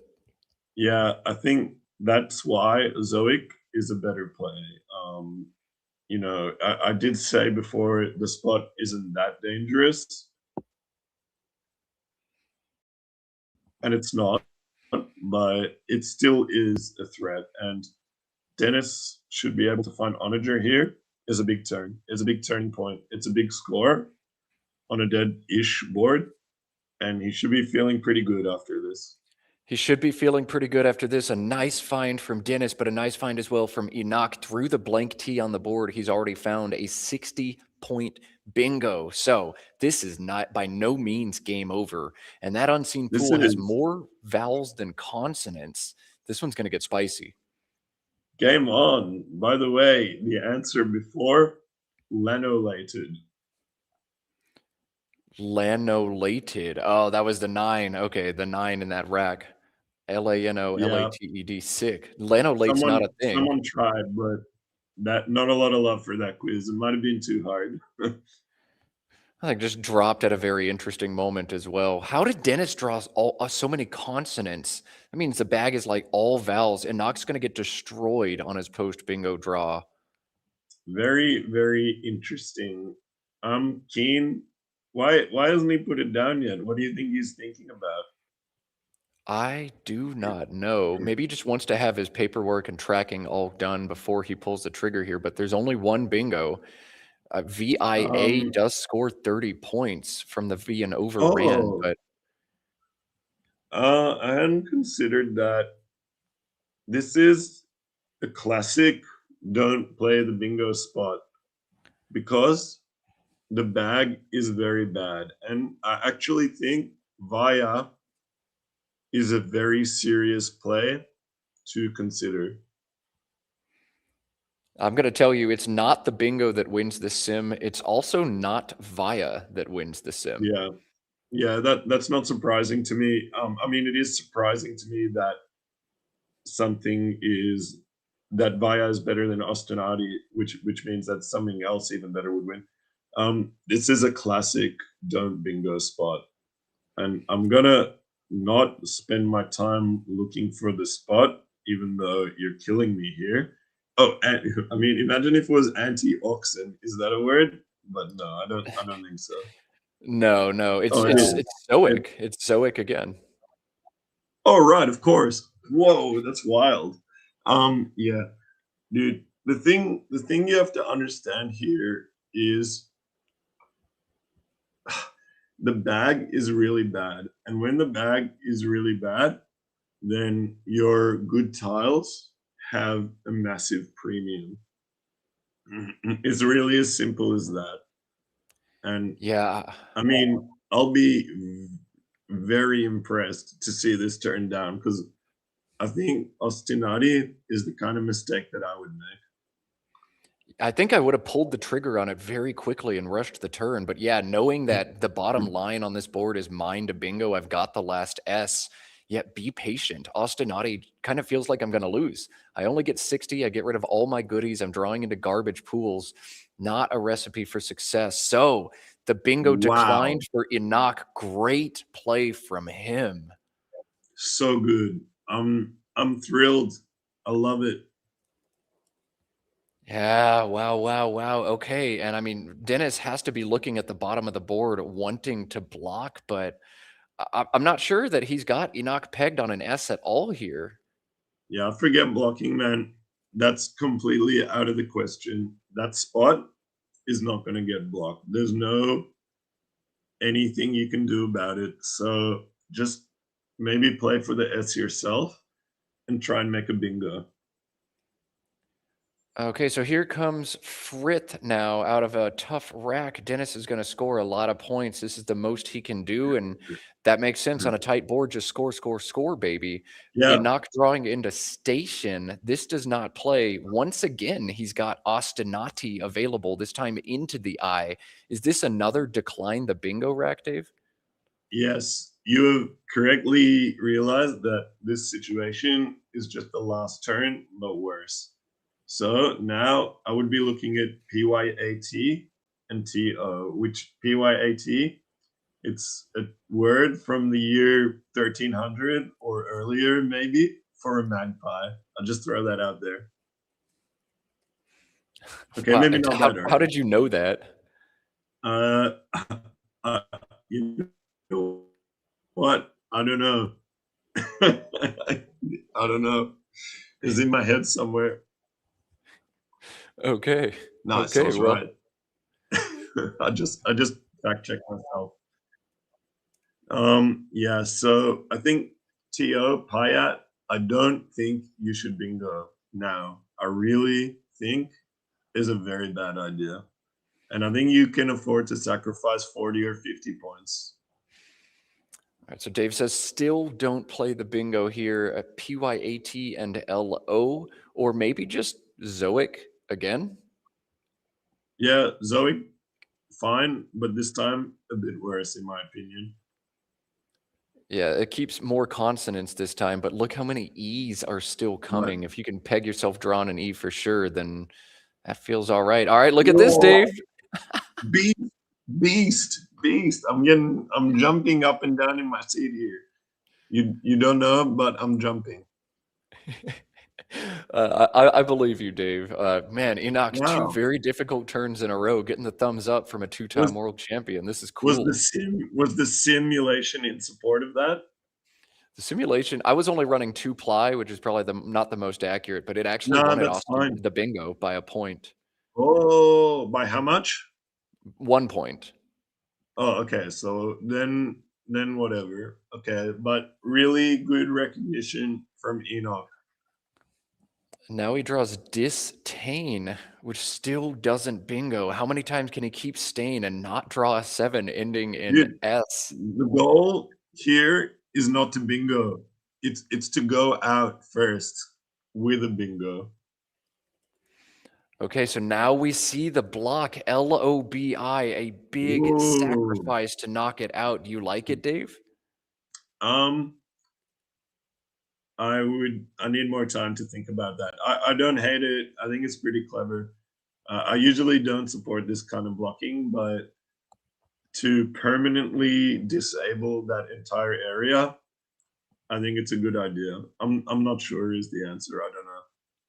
Yeah, that's too hard to assess with this little time, but it does make a lot of sense. LOBI has no back hooks at all, so the bottom of the board almost completely blocked. It would take a 9 ending in IST for Enoch to hit down there. Now what? Now ID in the top right corner. Keep the A, or maybe Yep. AID in the top right corner. Yeah, playing off your last A.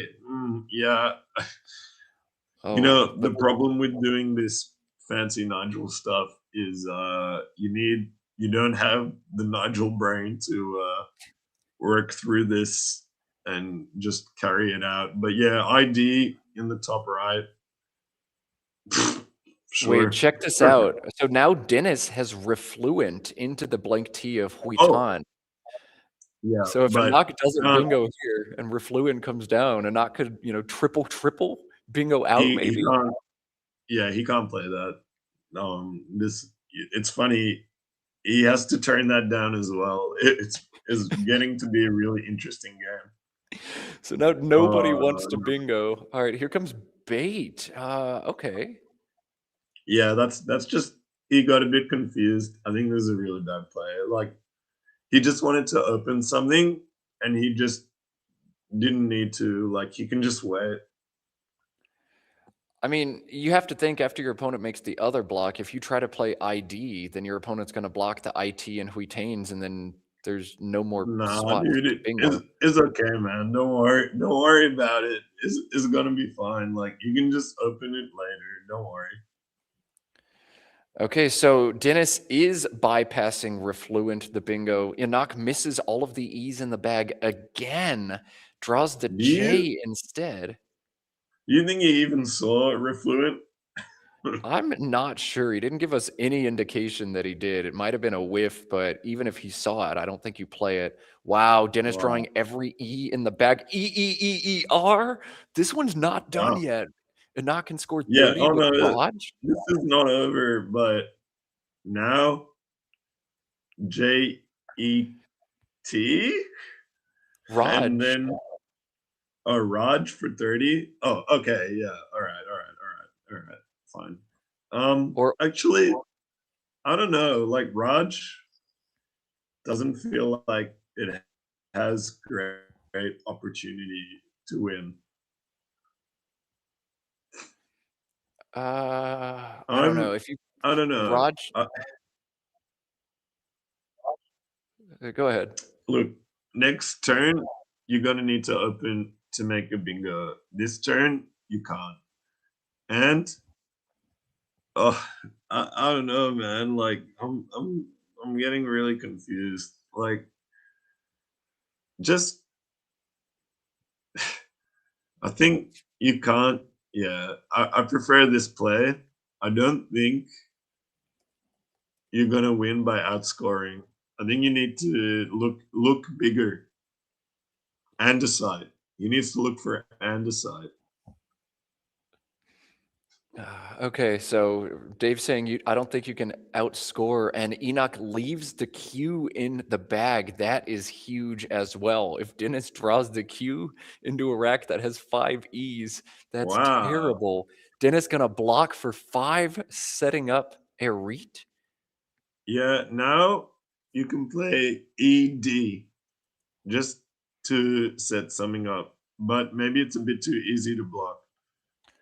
Oh no, he's changing to NETE to avoid the front hook now. He's How gonna many draw the Q and lose? but there's the U as well. But what Man, does the U do? this is a bizarre situation. And he flips back to RETE as well, RETE. Yeah, hang on, let's take a look. Because Reed takes an A in front. Arete, yeah. And he's not going to draw for 9 dates in 2 different spots. But instead, he's going to draw the Q and lose. No, he plays ED for 3, draws the Q. Oh my Wait. god. Yeah, that's bad luck. Oh, brutal. I think he was on the right path, but he got lost and he played bait. And I think that was very costly.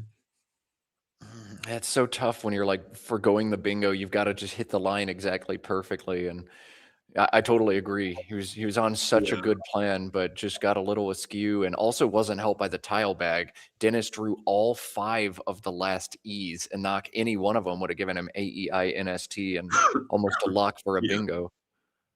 Yeah, pretty unlucky, and now I think he just loses. And then he's probably gonna be thinking, "Oh, if only I played those bingos, da da da da da." But he did very cool plays. I'm really impressed. Yeah, no, the passing Ostinati multiple times, very, very heads up from a knock. Just a few misplays there. Oxen instead of Wu Sha. Yeah. Bait, another play you didn't like, but gonna come up just short. But what a fun, interesting, wild game. And what a run for Thriller. Dennis to Karagor. Yeah, I really enjoyed this one. We'll do the analysis for those at home. Dave, you and I are kind of making the assumption, but Dennis has to look at the unseen pool, ADINOSTQ. There are no bingos, and he's good enough to be able to look at 8 letters and identify, I don't even have to block ED. I'm good. I He just do knows anything to win. he knows he's won the game. He might just be trying to maximize spread, which is his tiebreaker.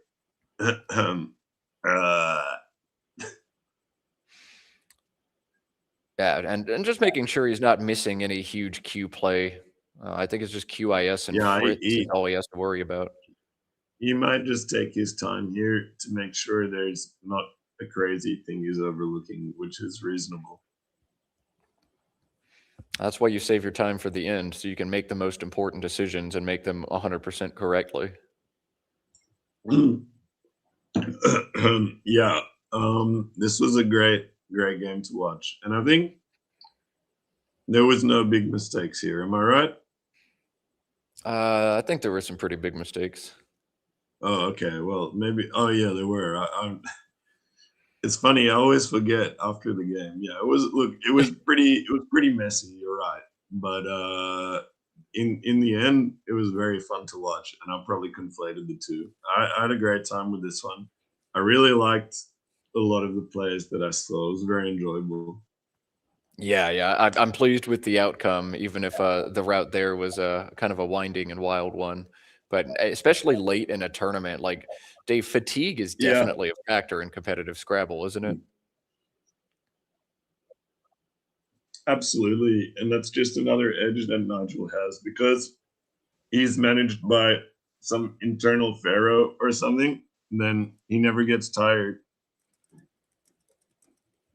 He just Nigel plays the best every single game, whether it's like the 80th game of the day or the first. He's just got like the same craft. He just sits there, slowly iterates for about 30 seconds, and then makes the right move no matter what. Yeah. Sleep, no sleep, Yeah. first game, last game, day 5, day 1. He's just Nigel. He just does his thing. Yeah, basically, it's something to behold.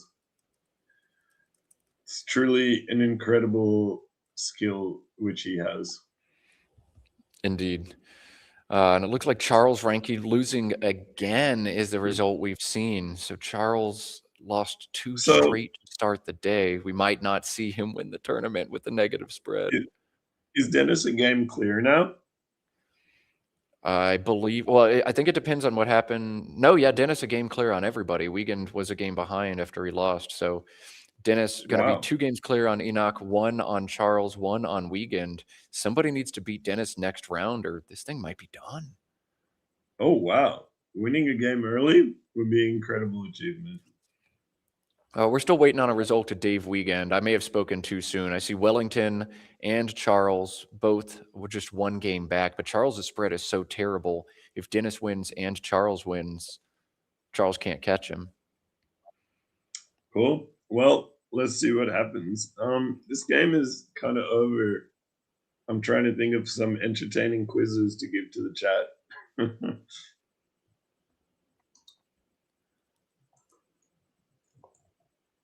I think you can tell the chat. Are you going to bed? Is it that late for you, or are you sticking around? Tell me who's playing next game. It's got to be we'll Dennis. Dennis. Yeah, I'll stay up for 1 more game. if you guys can have me, I'm okay to go as well. Like, We would love to have you. We're not the ones who are on 1:30 sure, a.m. That's you. So if you're down to stay, I'll we're all about it here. I'll stay for one more. All right. All right. He'll stay for Yeah. one more. We love it. By the way, what's the first prize? There's sort of an asterisk behind that question. Don't want to get into all of it, but as much as 20,000 US dollars, as little as Whoa, 13,333 US dollars, more than Causeway. that is very serious money. Huge. Wow. So this is actually a really high stakes match.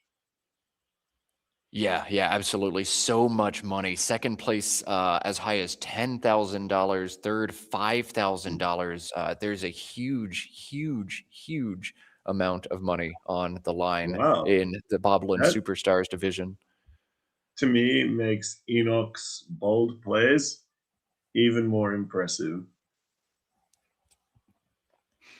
Wow. Yeah, yeah. To do it all on a stage this big with that much at stake, and Enoch, a recent college graduate just 2 years ago, I'm sure that money would go a long way for him. So to stay calm, Well, collected, and make some great plays, good for him. if he doesn't win this tournament, looks like he's out, but he will win one sooner or later with this kind of game intelligence. Yeah.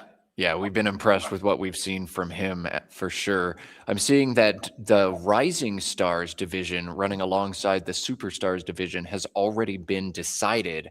And this is almost a foregone conclusion. Even at the end of play yesterday, Nitz Chugti was 4 games up on the field with 4 Whoa. games to go. So all she had to do was win 1 today. She has officially done that, which means Nitz Chugti going to go home with a big trophy and $5,000. Congrats to Nitz. Many congratulations to her. Yeah, she's come so far as a player so fast. I remember her being 1,300 about 18 months ago and now dominating a field, running the table like that. Wow. Wow, wow, wow. Yeah. I see sometimes she posts annotations on the website crosstables.com, and I've looked at them once in a while, and you can see she's thinking very hard about how to improve. Yeah, that's half the battle is just thinking about how to improve, trying to get better, analyzing your games, making it consistent. Yeah, off the table work.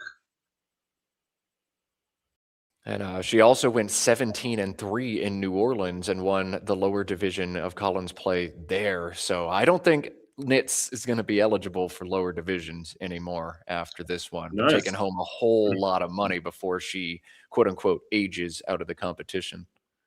Cool as. So we saw Cuddy for Enoch, and now Dennis just gonna finish this off, I guess. Yeah, you can do anything and win here. But Enoch even holding Nitz on his rack. Thanks, chat, for that one. Oh yeah. Mm.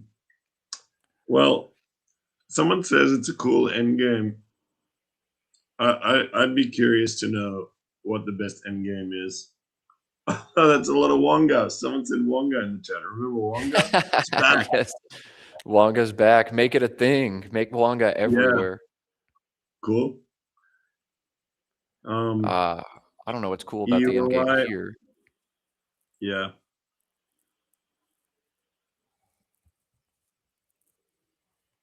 So Olio is not the right line, but whatever. He's going to win no matter what. Olio, let's see, INST. So Enoch's just going to play out with Fritz. All right, let's cut to overhead mic, Josh. This one's done.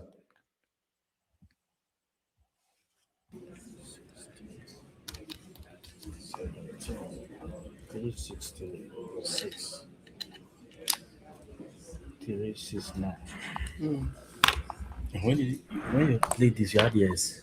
Yeah. Wow. When you played this, you had yes. Yeah. I was lucky. You had Q. Yeah. You had Q. No, I had the bingo. No. You had the bingo. At what point? Yeah, Yeah. Ostinati. Ostinati. Yeah, but the J was missing. Ah. And the second time I had it to open times 9. The same Ostinati. How do you mean times 9? Like after this one, I had with T. I did T1. I have Ostinati again. Okay. Q, U, everything is mixing. So actually the second S, but this was, Enter the squad. yeah. No, You want to smell? it's on, I can get it. Okay. Wait, let me. Okay, yeah. Can have. It's 26 difference. 26. Okay, so 26, yeah. they're going to go ahead and submit the results, talking about the difference in the scores. Just a 26-point game, but what an interesting one between Dennis and Enoch. Yeah. And Dennis holding on to his lead here in this one. Yeah, really interesting. I really enjoyed it. It persuaded me to stay on for one more. Just one more.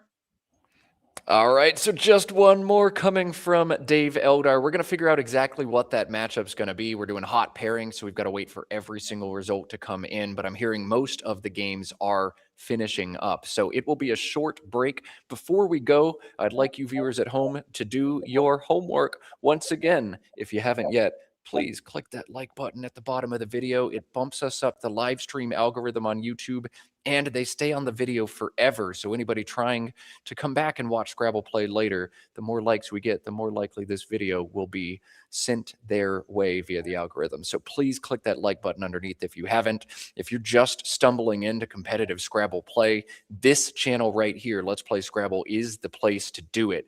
Hit that subscribe button down below. I'm not even affiliated with this channel, so I'm not getting anything out of it except helping you find more Scrabble on the internet. Help yourself find Scrabble on the internet. Click that subscribe button. It is free. And if you're really feeling it and you really love watching Scrabble, there is a join button just below me as well on the feed. If you join, you become a Let's Play Scrabble super friend. It is $5 a month as a monthly donation towards the LPS team. They take that money and reinvest in tournaments, in streams, in streaming equipment. We've got about 80 super friends hanging out with us already. But if you're feeling it, consider becoming a super friend yourself. And a special shout out to all the super friends we've got in the chat. You can tell exactly who supports the stream with the special swag they've got. Thanks for tuning in, everybody. I'm Matt Kanik, joined by Dave Eldar. And Dave, one more game. You stoked? I'll do it. I'm so thrilled to watch that. I'll fight through my sickness and tiredness. I really look forward to calling this. It's really exciting to see some faces we don't usually see on the top tables. Yeah, we're getting quite a bit of exposure to some players I haven't seen quite so much. This is really cool, what it's all about at the Bob Linn Superstars, the international presence. I want to talk about one other upcoming tournament you can see here on the Let's Play Scrabble channel, and that is going to be a really cool time hosted in Galesburg, Illinois. Galesburg, a cool small town right there. You can see him sitting along the river. Galesburg is a big, big, big train city. Used to be a giant train depot for cross-American trade. Check out the vibes in Galesburg. And fun factoid, it's a town of about 30,000 people, but one of those people, the mayor of the town, is also an intense Division I competitive Scrabble player. That is Mayor Peter Schwartzman. So Peter pulling some strings as the mayor to get us a cool venue, some cool other things involved with the local Chamber of Commerce. So Labor Day weekend, Galesburg, Illinois. Block your calendars, check it out. You can either watch it here on Let's Play Scrabble, it'll all be streamed, or consider getting out there yourself. It's called the Midwest Showdown, and this is planned to be an annual event starting this year. Look at that. Look at that. What vibes. It's going to be beautiful in September in Illinois. So block your calendars. Check out Galesburg if you're interested. I'm going to check my calendar and see what I'm doing that weekend because it sounds fun. Check out those trains as well. I've heard many players fly into Chicago and then take a train down, because why not? Seems like a cool vibe. And check out these pancakes as well. This is a local cafe called Judy's Pancakes. Dave, how do those pancakes make you feel? I'm laughing because this looks like a great time, but it's very far away from me. Yeah, perhaps not from Australia. That's just a little bit too far. But check it out, September 5 to 7, Labor Day weekend. It's going to be 4 different little mini tournaments, a really crazy format, basically a promotion relegation type system. You can see the flyer on crosstables.com. But Whoa, yeah, it's pretty meaty. Check it out. If you finish is near the that? top of your division, you move up each day. There's play. You move up or down based on your results. And if you keep rising up to the top, you win a big old trophy. So I love the alternate Nice. formats. Have you ever seen anything like this, Dave? I've never seen such a beautiful, elaborate graph. Yeah, so very unique format here, with different brackets, moving up, moving down, but also trains and pancakes and beautiful weather. And the mayor of the city is going to show up. You could even beat the mayor in Scrabble. Wow. That would be fun. So check it out, Galesburg, Illinois. Dave, I think your vocal cords need a little bit of hot tea or some water, but if we're going to pound through Yeah. one more game. So Yeah, I'm gonna let's take a strepsil. I'll take one strepsil and I'll survive one more game. And I want to say, because I'm definitely quitting after that, thanks very much for having me, and thanks everyone for listening to our commentary. And thanks to the Let's Play Scrabble website for making this possibility. And thanks to you for sharing your wisdom and fighting through the night. We're going to let me and Dave get just a little bit of water. As soon as we know next matchup, we're going to drop it in chat. We won't make this break any longer than we need to. But again, hot pairings at the end of this tournament means it'll be a little break. So, Dave, let's get up. Let's get some water. You are watching Let's Play Scrabble. Don't go anywhere.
right, there are now 2 games left in Albany, New York. This could be the last one that actually matters for the standings. There's a minute chance that we'll see a Gibsonization event after this one. It's rather complicated, but Matt Canick and Dave Eldar here to join or to bring you the action. Dave, of course, a 2-time World Scrabble champion, as well as a winner of last month's Causeway Challenge in Bangkok, Thailand. So, Dave, let's cut over and look at the standings and try to figure out exactly what's going on. Do some mental calculus here. The matchup we have is Dennis versus Sammy.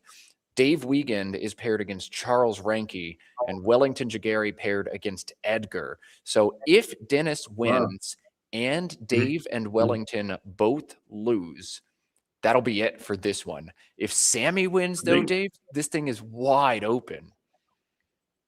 I think that first outcome is very unlikely. Unlikely, but not impossible. So if you love drama, you're cheering for Sammy here and just maximum chaos. Yeah, I think everyone wants to see an ultra chaotic finish. All right, so if you're a team of chaos, you're on team Sammy in this one. We'll keep an eye on the Dave Wiegand score, on the Wellington Jighere score. If we have any updates, we will let you know as well. But Dave losing, Wellington losing would eliminate them from contention almost certainly. We'll keep an eye on all of it. But Dennis and Sammy are ready to go. So let's cut over to the board. It's time. Let's play Scrabble. Pressure is more on than it's ever been. Yeah, these high pressure. Oh, yeah, go ahead. Sammy play. I haven't really seen him play much in a long time. I know he's been very good for a very long time. That's all I know. Sammy, I dropped some lore about him a couple days ago, but was incorrect. I mentioned that Sammy qualified for the World Championship on the last chance qualifier and ended up finishing second. He grabbed me and said, "You got it wrong. I didn't finish second. I won." He lost to Como, right? In the quarterfinal, semifinal. Yes, but he finished first in the main event before the top players were pulled out of the field. I thought it was second, but no, literally first, and then knocked out in the quarterfinals. Ko Elom for Semi now is the ultra straightforward play. Yeah, there's nothing to analyze here except how long will it take him to spot it, or will he blunder the turn? Or will he spot it? It's a pretty funny looking word. I think you'll see it, but doesn't it take an E at the back? Yes, it does. Yeah. So maybe we'll see if these guys know that. I suspect they do, Dave. Oh, I mean, me too, but you'd be surprised. Yeah, people do miss things, especially as the pressure increases. What do you think of this placement, Dave? I think he might know that silomata is a word. And if I'm not mistaken, I even think a silomate is a word. Something like that. Am I right? You are. What the heck? My God. Yeah. Okay. Yeah, so he might have known one of those. Well, he probably didn't know the other one, but he might have known that there's some stuff. Okay, so coelomate or acoelomate and coelomata extensions. Maybe that's what he was thinking about. That's why I've got you in the booth, Dave, because what? Happy to help. I think now Dennis probably going to look at underlapping and making MY and playing an A, but I don't know how. Well, how about YAE and coelom?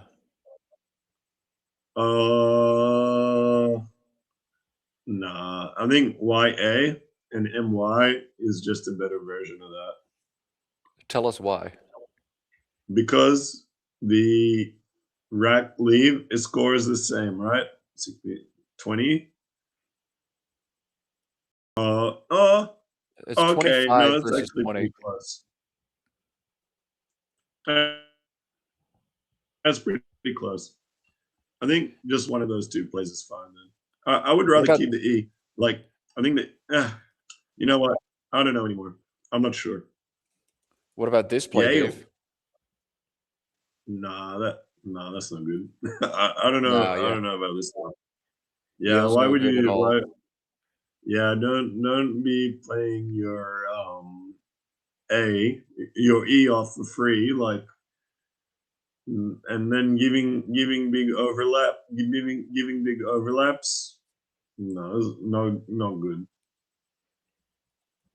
Yeah, no, this sim's about 10 points down over Dave's play of YA and the other play of YAE. So, not a great play according to computers for Dennis on that first turn. And Yeah, boo, Yale, gross. So, Sammy back on turn. Louis IR the rack, and he's looking at playing LOOEY. This slots nicely below the last three letters of Selam, but he's opting to go hang another on. way. That's not a word. But Not Sammy's only, already in the not bag. dude. That was a very fast draw. Not only is that not a word, it wasn't a word. I'm pretty sure. I think he's thinking of COOLIE, which was a racial slur of some kind, and hence removed from the dictionary. But I don't think COOLY was ever good. And that's, yeah, that was really bad. He should know that, but he is going to get away with it. That is not what I expected at all. A phony 5 that was never good. The 6 So expurgated from CSW. That's crazy, but it is the best play if you assume it stays on the board. I'll have a quick explanation in case you're not Scrabble expert.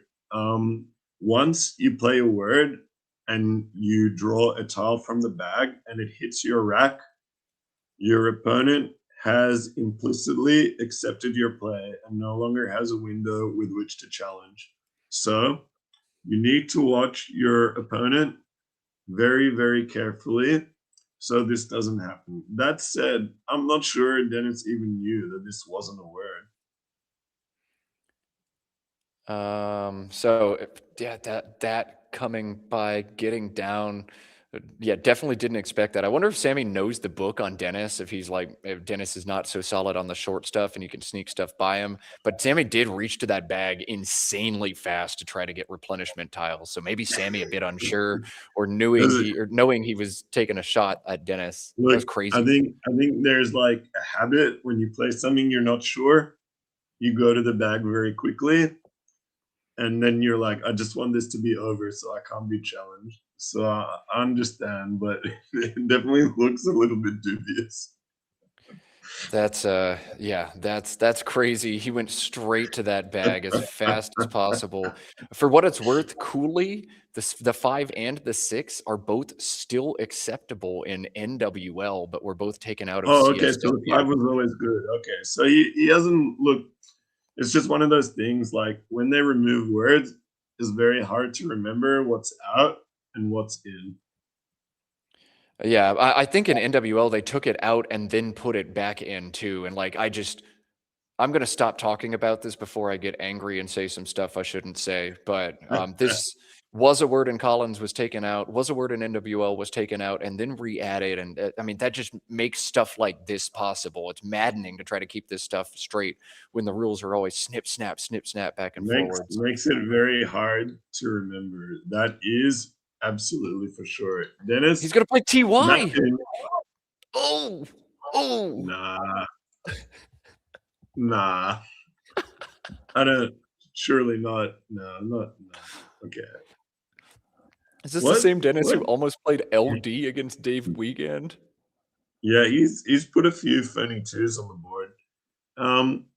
I don't know what he's gonna do, but I think he should try and keep his E. I think TYE is a very viable play here. I think this Tamine, it works with a lot of vowels: miniate, animate, matinee,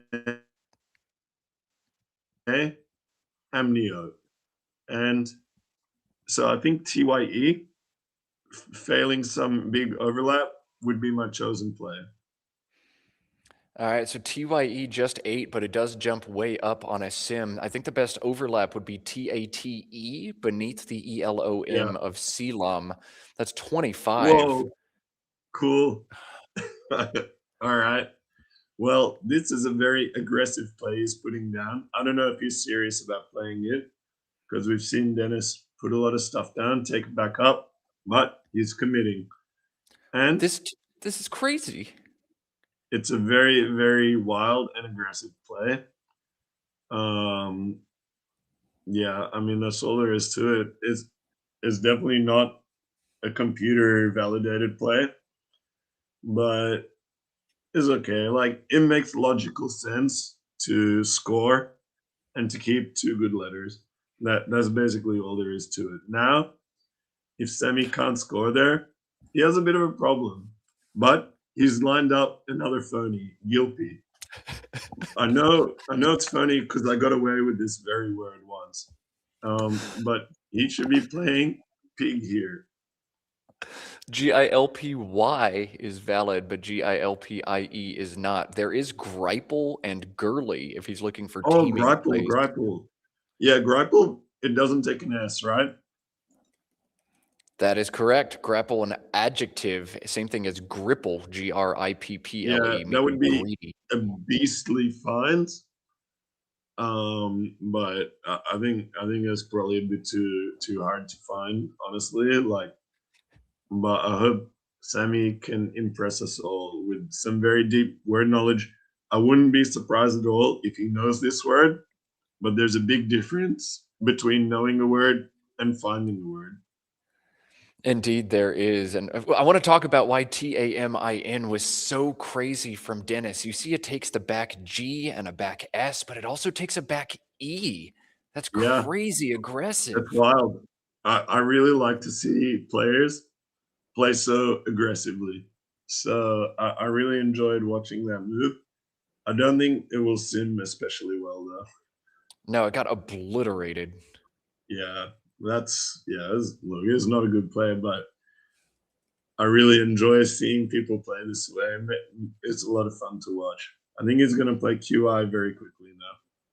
Yeah. QAT maybe something he was looking at, but QI and QI just no-brainer 37. Gripple a bit out of Sammy's reach. That was a very hard word to find. Gurley, good play. I think maybe Pig would be a little bit better. Yeah, Pig and Gurley were simming very equivalent to one another. So it's more, do I want to try to bingo or do I just want some points? Sammy says, give me points, baby. And QI comes down. That's fine. That's fine. So we've got a 7-point game. Sammy's still not drawing the replenishment tiles. Dennis lined up to bingo next turn unless he draws vowels here. Oh, this is a good start to the draw for Sammy. This is a great draw for Sammy. You froze. Yeah, that's right. You froze.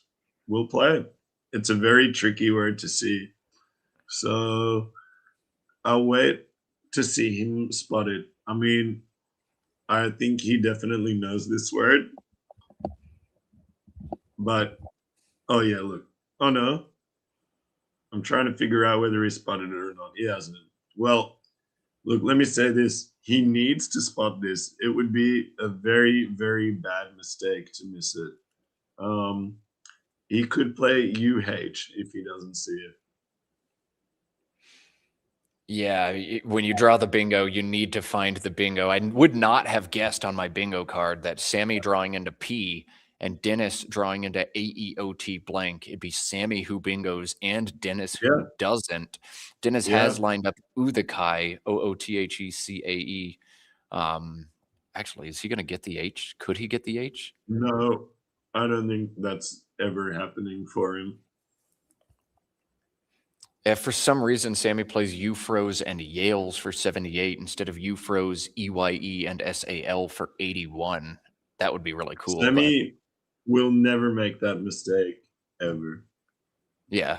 But the only mistake is he's going to miss the bingo.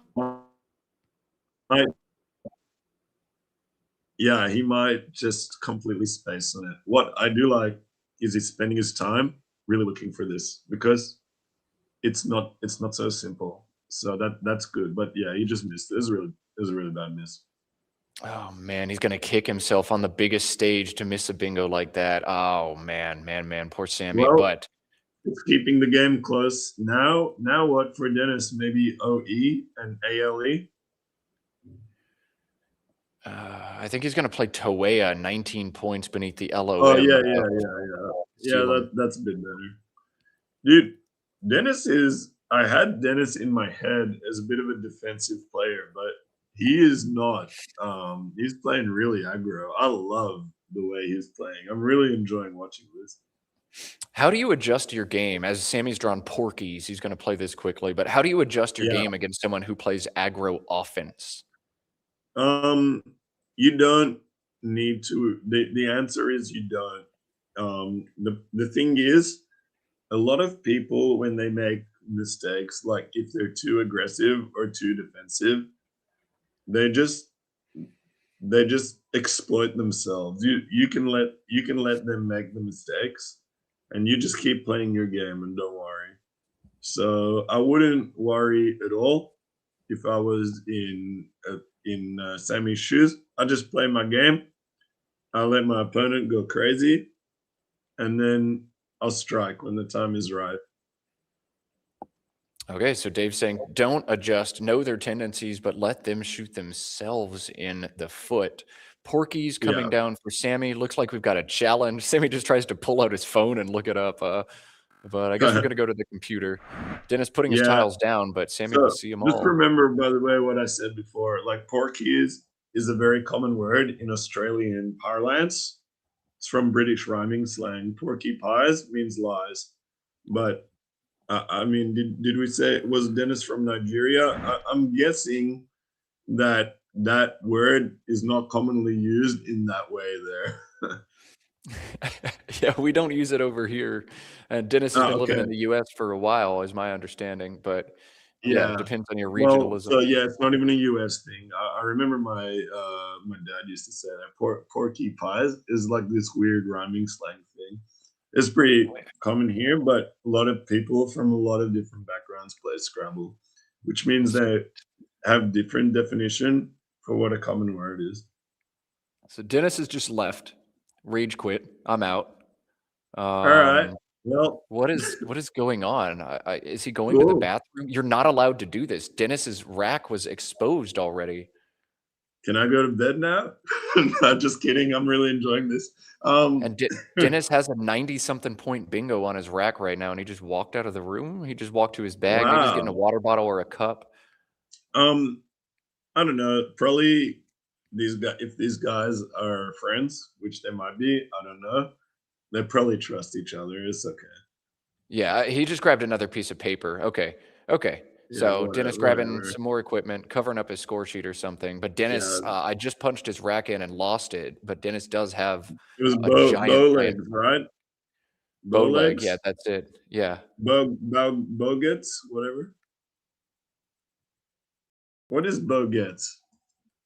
Let's find out. Obsolete. I love seeing when something is obsolete but still in our dictionary. An ancient water vessel consisting of a yoke, that's Y-O-K-E, I don't know what that is, with 2 leather pouches or skins attached. What the hell is this? Okay. Yeah. So, yeah, I mean, I guess you could call that a word.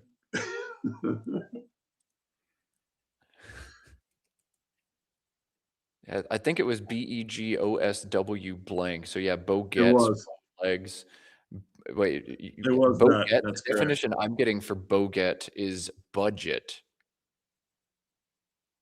Say it again, sorry.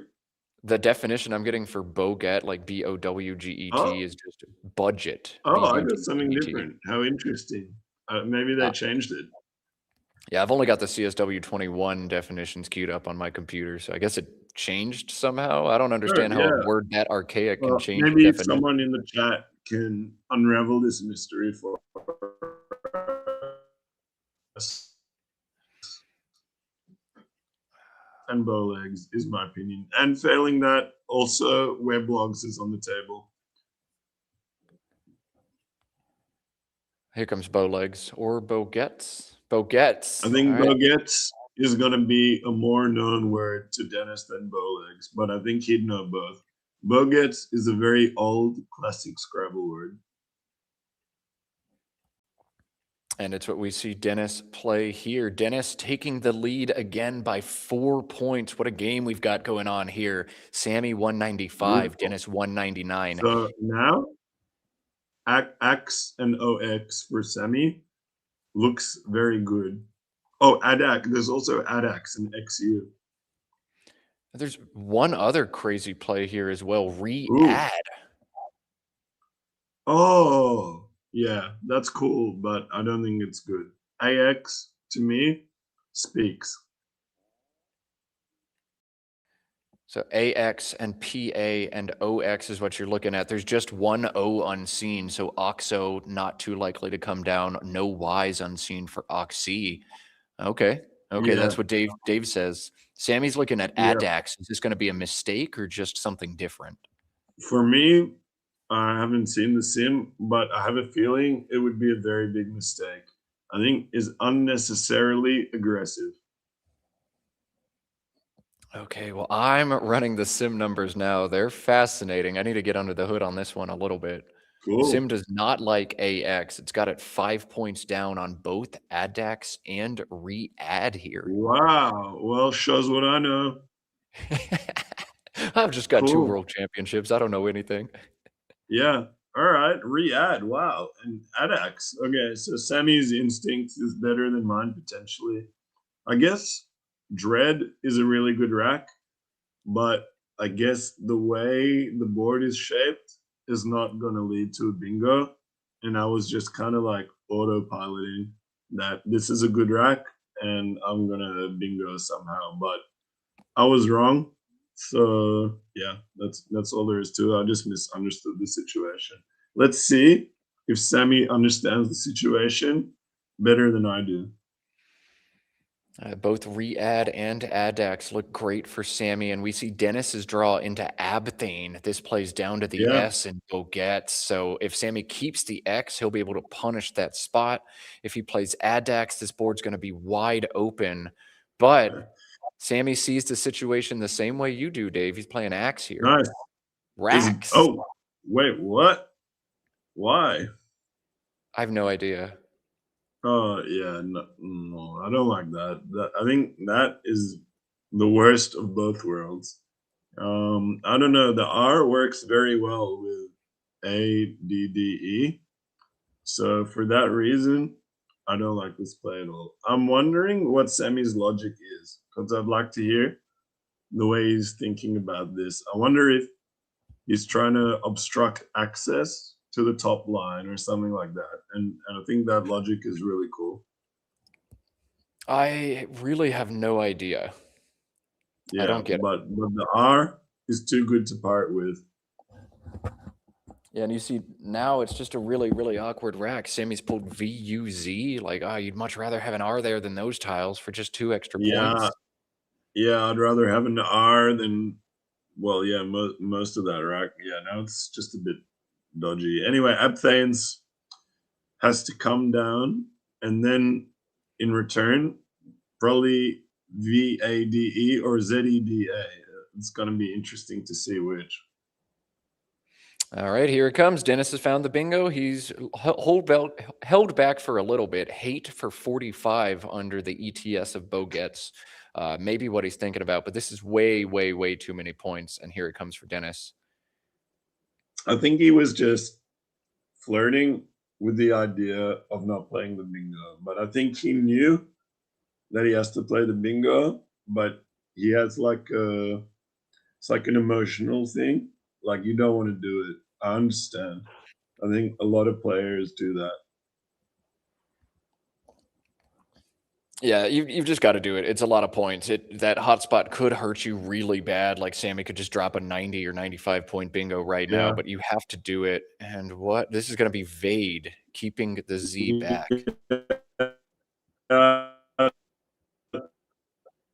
Yeah, good. Looks Zeta, I think, what is it? 6x3, 20 more points, 18 more points is a bit too Yes. many to turn down. But there's a Z spot at the bottom, so maybe not. Actually, no. I'm coming around to this. I think I like this play. All right, so yeah, DUZ versus DUV. Sammy says, I'm going to leave 18 points on the table, but a simulation has both plays within about a point of each other. So Yeah. kind of choose whatever you're feeling there. Sammy takes a lead back in this game, just a back and forwards one from turn one. ADFRTT blank. Dennis has found the game's second blank. He won't have a bingo now. We'll see if he opts to open the board or just keeps things nice and cool and waits. This game is going to get very interesting because I don't think we're going to see a bingo for possibly the rest of the game. Yeah, this board is just dead. Yeah. I guess for Dennis now, Daft in the bottom right corner scores a lot of points. And then for Sammy, someone in the chat showed Zupan, which scores also a lot of points. So I think that's a likely sequence. Yeah, on these dead boards, as Dave said, like a bingo is probably not going to happen again this game. And now thinking about that, why not just play Daft? It's 29. Why try to play something like Treff and groom your rack to get a bingo that won't play? Dennis is going to play Fatted here. Yeah, whatever. That's fine too. Yeah, the one pointers aren't going to help you on this board, so keeping them not a high priority. He's just going to play them all off, go long. This makes sense. Yeah, fine. I think it's okay. I think any of these moves are fine. All right, now Zupan does open the board up a lot, but it scores super, super well. If Sammy wants to play defense here, ZE and ZO on the bottom is still 47. Are you playing Zupan and opening, Dave? Look, yeah, I think you kind of have to, but you know, ask Nigel Richards, and I'm not sure he would. Like, I would want to see what Nigel would come up with here. And Dennis has drawn all kinds of stuff, Flounce and Coinure and stuff. So if Zupan does come down, Dennis is going to bingo and take a big lead. Sammy can't know that, can't play crazy, but I do think just from what I've seen from Nigel, we'd probably see him play on the bottom here. Dude, he might not even play the Z. I don't know what he would do, but I know he don't like opening. What would Nigel do? A mantra everybody should always chant. Zupan going to come down, and Dennis going to try not to give any kind of tell as his bingos become playable. France, is that game over? Sure feels like it. It's going to be hard for Sammy to come back from here. I don't think it's impossible. So we'll set the stage yet again. If Dennis wins this game, he might clinch the tournament, but he needs two other outcomes to go his way. He needs Dave Wiegand and Wellington Jighere to lose on boards 2 and 3. So we're going to try to get an update on the scores over there. Looks like nothing has been submitted. Maybe somebody in the room can take a walk around and glance on the score sheets, but could be the end of the tournament, though. More likely is one or both of those guys wins, and they'll just play Dennis straight up for the championship in the next round. Wow. Yeah, well, I'll watch it in the morning. You can't quite stick around for one more. We've really appreciated having you in the booth, though. This was a good game, but I've reached my limit. I wonder why he doesn't want to. He wants to block. To me, this is really very paranoid. Oh, okay, maybe he's just playing. Oh, he was just toying with us. Okay, whatever. Yeah, that Coinure, which he had set up, I think he just wanted to sort of flirt with the idea, but I think he knows that now is not the time to muck around. Just play the highest word, the highest score. All right, we'll try to get blank cam engaged here. This could be Trounce or Flounce. Or, you know, we've seen Dennis misdesignate a blank just last round. Trounce. I don't think it's going to be an F. I think it's going to be a T. He's not going to take any risks with any funny words.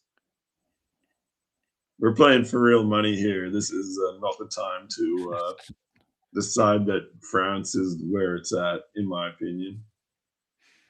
All right, I'm going to guess that it's trounce for right now. We'll try to get a blank cam on winner if we're able to. But I don't think So, there it is. T. Yep. Yeah, someone point in the chat, Reinvade is on, and this game is not totally over. Like, Dennis can draw really badly. Although it looks okay so far. Well, it looks more than okay. Oh, boy. Okay, yeah, he's not going to lose the lead with that draw, but it was on the table. Do you think it's best to just cash Reinvade right now and grab the points, or maybe try to sneak attack it? Just stay in the trenches, stay close, and then surprise Dennis late. So it's 40 points. That brings him within 10. But the V, so bad. He needs, if he's not going to do that, he needs to threaten something like VIED and trounce would be probably my, there's 3 eyes though. I'd probably play that. I think this is, no. Okay, all right. You know what? You talk. So VIED above the TRO and trounce would set up IV'd as a front hook. But yeah, as Dave realizing 3 unseen eyes, it's a cool setup, but it's so likely that Dennis has one. We know he doesn't, and it'd be spicy. But, as Sammy, you assume it's probably going to happen, and then you're just getting punished for no reason. Yeah, and is it just worth playing Reinvade and draw, but I just don't see a great path to winning after Reinvade that doesn't involve like some really good luck. But it's the same both ways. Like there's none of these options are good. I think Vide it just forces the issue better. Sammy thinking the same thing right now. He's set it up. We have no indication he's seen Reinvade, but Vide would make this game interesting. I hope he plays it. I think it's a really good find, number 1. And number 2, I think it would be a really good play. What about VIS and Zupons for 29? To me, that kind of looks like you just lose by 20 pretty much all the time, but what do you think about that? I think you're just delaying your attack. You need to attack either now or next turn. And I think you have a very good attack now. So I would attack now. All right, so Dave's saying pull the attack card now. One other big consideration in this game is that unseen J. It plays in 3 different spots on the board if you've got the A to go with it. JA bombs in the bottom left corner, above the O and bow legs, and along fatted. Here it comes from Sammy. Vide coming down. Big baller move. He's got to hope Dennis has none of the 3 eyes on his rack. And that's exactly what we see here. I really like this play from Sammy. I'm really impressed. It's a very good high-level find under pressure. Yeah, just really, really sick. And if you're Dennis now, there's literally nothing you can do about it unless you make a massive sacrifice of equity. So, Dave, how should Dennis approach this? Well, one is it was very unlikely that Dennis didn't have an eye, but now that he doesn't, you can see why this is such a good play because it forces his hand. I think Dennis has to address this, is my opinion, because he's far enough. He either has to address it or create a counter. And I don't know what kind of counter. I mean, he's lucky. Like when you look at the unseen now, Sammy drew really badly. Probably it's a game-losing draw for him. But from Dennis's viewpoint, there's still things. All right, or not bother. Okay, just play PUD pretty quickly and just keep going. All right. Wow, that's like Nigel. Like Nigel would play like in 30 seconds and just play in some other spot on the board. All right, well, whatever. All right. Wow. Yeah. So All right. I don't know. I don't really get it, but cool.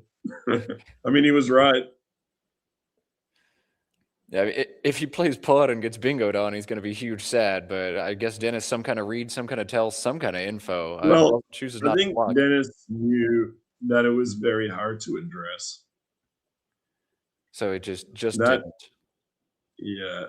yeah. So the logic is reasonable. Like I can't really address this, so I'll just leave it be. And if he gets it, he gets it. If he doesn't, he doesn't. Like the logic is not that crazy. Like it looks insane, but percentage wise, it's probably not that big of a deal. Like it's probably an error, but it's not as bad as it looks, would be my guess. I was just more shocked by the time, but I guess yeah, he just decides, all right, I can't do anything, so let me just make my best play outside of there, and that's it. That's how you come to a conclusion like Yeah, that so quickly. yeah. Look, I'm not sure I'd recommend that, but I mean, it's fine. It's not like I wouldn't go ahead and call it like an error, a major error of some kind, like whatever. Anyway, now he won. All he's got to do now is block IV'd. There is a possible bingo in the Oh, unseen stirring. pool, Sirring, SIRRING, but he's got the eye he needs to block the spot. So just play Well, yeah. WAITE and Now win. he has to block. Yeah. Unfortunately, we didn't get time to look at Sammy's last track, but I think he didn't really have any way to win. Yeah, you just had to hope that Dennis didn't pull any of the eyes on the 3-tile play, which is crazy unlikely, but also the only way you Yeah. could win. He would have to fish for like resifting at the bottom or something. Is possible, but very unlikely. Oh man. Yeah, actually, maybe that makes sense. Yeah, I think he just given up. I don't blame him. I'd be really annoyed if I drew so badly. Okay, we're just getting a very important result. We said Dennis would be Gibsonized if Wellington loses. Wellington says Whoa. absolutely not, right on cue. 558 in a win for Wellington. So Dennis will have to play one more game. His opponent may be Wellington. It may be Dave Wiegand. If Dave wins, Dave will be in second, Dennis in first. So Dennis will not win the tournament, not this round. Fine, Dave, you can go to bed because it's almost 3 a.m. there, but we've got one more game with 20,000 US dollars at stake. Wow. Well, I look forward to watching it at some point. Yeah, this was a good one. I like this game. A lot of crazy stuff happened. I'm not here to watch people play well. I'm here to have a good rail, and we got very good rail today on all 3 games. All right, so Dave getting what he signed up for, he's loved it. I did not have a phony 5 accepted on my bingo card for the second to last game on table 1, but that's why you play the game, baby. You gotta know which words were removed. That's important. Indeed, it is, and the snip snap of the dictionary rearing its head. But Dennis pulling both blanks in this one, knocking off an insanely strong player in Sami Okasaga. Dennis just needs to win one more game, and the tournament is his. Cool, amazing. So Dennis versus Wellington for the final win. Or potentially Dennis versus Wiegand. If Dave Wiegand wins, he'll be in second. He'll be playing for the champ. I thought Wiegand was out for some reason. If Wiegand wins, I think he's in second. He'll play for the championship, and maybe there's a universe where Wellington catches on spread, depending on that number. But we'll unpack it all at the end of this game after we let you get to bed. There's not too much left to say in this one. The players chuckling over the board, making some banter, some small talk. Yeah, just wait here now. WAIT. Yeah, put the E on or don't. Or do. or Or don't. whatever. He's just toying with him a bit. The slow roll. Yeah. Play PUD in like 8 seconds and then slow roll this last turn. Yeah. Classic. I think this could be very slightly better. I'm not sure. He'd probably realize. Oh no, maybe not. I don't know. Sammy can actually extend wait to waitings now. That's his best end Oh game. wow. Cool. Should have put the E on. Oh well. Yeah. No, because the E leads to waitering. Oh, okay. Never mind then. I wonder if you noticed that. Maybe so. Maybe it all was thought about. That'd be very good foresight by Dennis.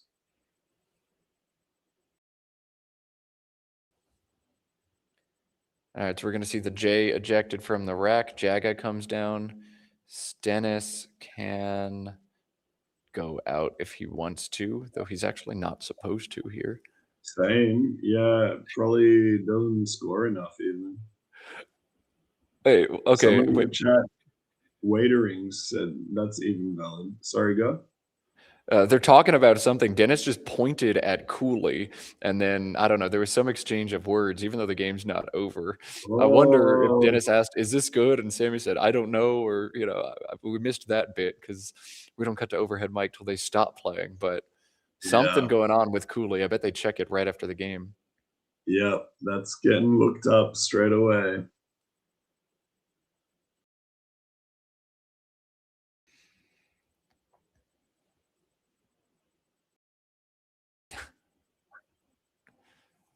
Dennis almost played GIET. Yeah, I guess SEE looks pretty reasonable.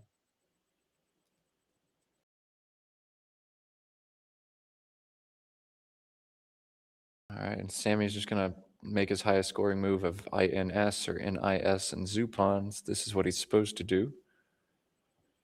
But this will be it for Sammy Okasaga. He's been eliminated by Dennis Ike Karagor. Dennis now just going to play out in this one. I'm going to go ahead and stop talking and let us get to overhead mic.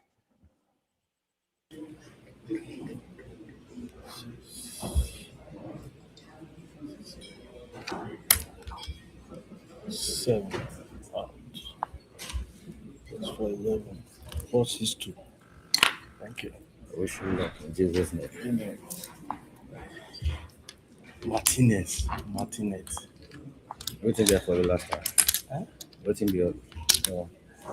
No, I had this. I didn't take my time. ET. Okay, I get it. Okay.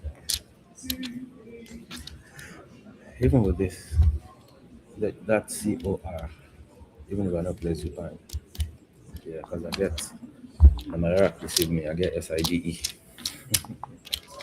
SIE. SIDE.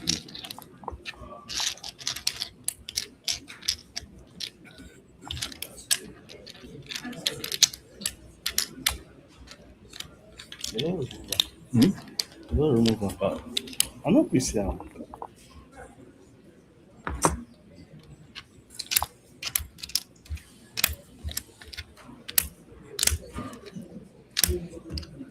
All right, well, we'll pull out of this game as you see Dennis realizing, oh, they did remove Cooley. Ooh, and Dennis going right back to the turn of Tamin, Tamin, feeling like, I don't know what I was supposed to do there, but it wasn't that. Sammy just showing great sportsmanship, shaking his hand. He's had a great run at this tournament, but he is out of contention now for first place. Out of contention now as well is you, Dave Eldar. It is late in Australia, so we're going to set you free. Set our audience free with some words of wisdom before you go. Guys, thanks so much for watching. It was a pleasure to be here, and please enjoy the last round. That's it.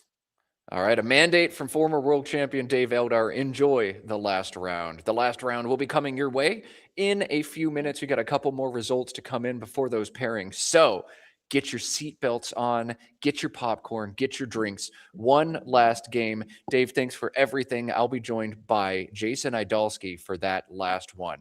Stay tuned. Last round coming your way very soon.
27 games down, 1 game left to go. It's going to be a championship game between Dennis Kikkaragor and Dave Wiegand. Straight up winner take all, but one little wrinkle in there. We sent Dave Eldar to bed, but we're in great hands with Jason Adolski coming back into the booth. Good morning, Jason. Welcome back.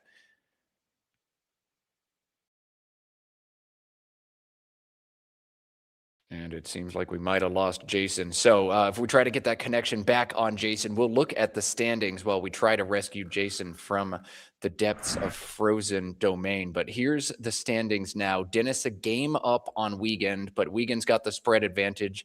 A win for Dave Wiegand means he probably wins the tournament, but check out that spread. Wellington Jighere is playing against Matthew Tunnicliffe on board 2.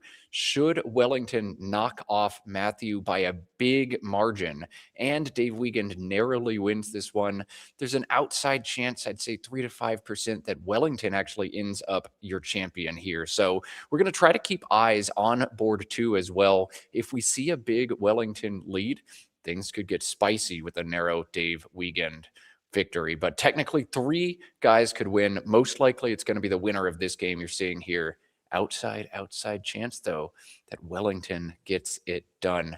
Jason, we're going to test this out. Are you back? I hope I'm back. Our producer Josh Greenway has decided to bring in the lefty to close, and he's already started on by walking the first guy, it seems like. But hopefully everybody can hear me now. All right, another baseball metaphor for the 4th of July. Merca. We do have Jason back. So I think now that we know where the standings are, players are beginning to bag the tiles. Let's get over and watch. It's going to be Dave first, Dennis second. Scrabble underway. $20,000 US on the line. Let's do it, Jason. A huge stakes game. Let's play some Scrabble. Yeah, just so awesome to be here. So awesome to have watched Dave every morning, and this game should be a lot of fun. You know, you always hope in situations like this that you get a game worthy of the occasion, as I like to say. So let's hope that happens. Dennis has won his last 5, including some squeakers. So hopefully we can get another close one here. All right, a close one is what Dave had. He needed to win in his last round to make it onto the board, and he won his last game by 1 point. So Dave fighting by the skin of his teeth to stay alive in this tournament. The 1-point victory, could that be an omen of the stars aligning? We're underway now. EOSWY out of the bag, an I and an A. This, I think, a very straightforward Yowie, YOWIE. This look good to you, Jason? Seems very obvious, and I would expect Dave to conserve some time and play it quickly. Yeah, I don't know what else there is to do. Those OWIE words, it's so hard to remember which ones take an S and which ones do not. Dowie, Towie, Zowie, Yowie, but this one does take an S, defined as a legendary Australian ape-like creature. And we're off to the races for Dave Wiegand.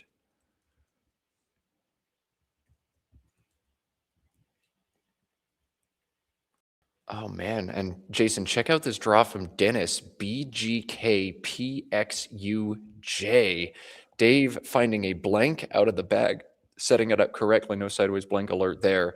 The J, the X, the K, all on this first rack for Dennis makes it kind of complicated. Is there anything, Jason, that jumps out to you here? I've never seen a player have 6/7 of jukebox before counting the E or the O on the board. Yeah, this is a weird one.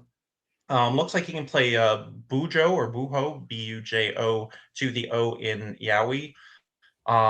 Feels like playing picks through the I is kind of parting with the X a little bit cheaply. You know, those do use totally separate tiles, so you could do one now, one later. Do you like Bujo or picks, or do you like something else? Bujo, GJU and YU also looks good. It looks like Dennis opting to play Gub, keeping the J, keeping the K, keeping the X all together. So I guess he's just going to try to pound in the trenches over and over and over. He does have nice draws, like Joke now plays on top if he draws an O and an E. So Gub, what we're going to see here from Dennis and Dave, AAOOSV blank. He'd love to have avocados or something like that, but there are no bingos on on this turn for Dave. He's going to reach that conclusion quickly. He's a bingo and a blank machine. Once he realizes there's no bingos, Jason, what do you think the right line is? I think the right line would be to play Ova underneath OB, making oboe. But that is a little gutsy. He's going to go with the avow route, which I kind of like. You do want to keep things open, and this does a good job of that. All right, so a vow for Dave Wiegand coming down. This is going to set Dennis up very nicely. JOCK now plays for 46. So just these little nuanced decisions can have big, big consequences. And now, out of an awkward rack, Dennis has exactly what he needs. Jock looks like an insta play for me, right, Jason? And it is essentially insta-played, which is, again, not surprising from Dennis. So back over to Dave, who found the replacement V. Tovarish not playable, and it appears that nothing is playable on this turn. So a decision. Do you play Super Gutsy and play Havoc to that C for 34 and open the triple lane? Or do you do something a lot safer? Havoc. It's got to be Havoc here. 34. Set the H up in space. It's dangerous for you. You keep ST blank to go with it. Yeah, a little gutsy, I suppose, and you're opening a triple, but you're going to bingo a whole lot of the time. And with that H in space, if it's not taken away from you, your bingo is going to be massive. Otherwise, you get to back into Yowie's bingos pretty often. Havoc does cede about 6 to 8 more points per turn to my opponent, but I'm scoring an average of 80 points per turn after Havoc. Looks really good. Dave is 79% to bingo and scores 80 points per turn. Gets 34 now as well. Havoc does everything Dave needs to do here. Yeah, it would create a bit of havoc, but now is certainly the time for that. Oh boy. All right. So this would be a big miss if Dave plays anything else. Havoc dominating in a sim, 11 points above any other option he has. Dave probably looking at bingos first, and he's going to look through the KA, through the OB, through the YU, in addition to the I and the E on the board. But no bingos here for Dave. He's given us no indication yet that he's seen Havoc, and Dave generally shows us what he's thinking with his tiles, but this is just focused on trying to find the bingo first. There is a incredibly gutsy play performing quite well in sim. That's Avo off of the G in Gub. So you leave HST blank, throwing an A out in space. That seems way too gutsy for my taste, but it is actually performing pretty closely with Havoc. Wow. Yeah, that's Nigel level right there, but I just punched it in the stem. I never would have even thought about such a play, but it is performing very well. As you said, that'd be wild, wild. Chat pointing this one out. Thanks, Lewis Sidewinder. Havoc seeds xiphoid, XIPHOID, a nice little anatomy word. That would be a huge punish for Dave on a play that looks to make a ton of sense. Does xiphoid take the S? Because how much does SI score, or SO? It does. It's a bone. Wow, if we see that sequence. Oh man, yeah, Havoc would xiphoid would give Dave at least ST immediately. So that Dave would probably pass the bingo to keep the blank. So Havoc to xiphoid to ST. Boy, that's going to be a crazy fun sequence if that's what Dave opts to do. But Dave deep in thought on this turn. You see the big exhale. Giving up on the bingos. Here comes Havoc, and now it's Dennis's test. Can you find xiphoid here? Nice, nice play from Dave Wiegand. Speaking of nice, I have ST counted as 69. Nice. ST making xiphoids. So will Dennis find xiphoid now? The next question. Xiphoid is 60. I was certainly looking after Gub that it was going to take him forever to bingo. Now he might just score 46, then 69, and then, drawing into an R. So it's amazing how these good players. Oh, sorry to cut you off, but PIX instead. This gives Dave a triple through the H, a humongous swing in the game. David's found it already. Lutherns. Holy crap, 140. Oh, baby. Oh, my goodness. Wow. Wow. Dave could not have lined that up any better. That's why you make a play like Havoc and watch Dennis here just getting dealt. But thyroid, the draw from Dennis. All right. He missed one anatomy word. Now he's drawn another one. So this one's not done yet. But wow, Dave at 122 after 4 moves. Thyroid scores 79 max underneath the Yowie making IT and EH. You kind of hate putting that I where it lands. All sorts of plays to the triple using the double next turn, but I don't know if you can justify the 71 point placements, which give up juicy S hooks. Okay, so Luthern's coming down, but Thyroid coming back for Dennis. He has now set it up. He's found it. 79 coming back. Check out this draw from Dave. AERTELO. Oh my goodness, what a game we've got.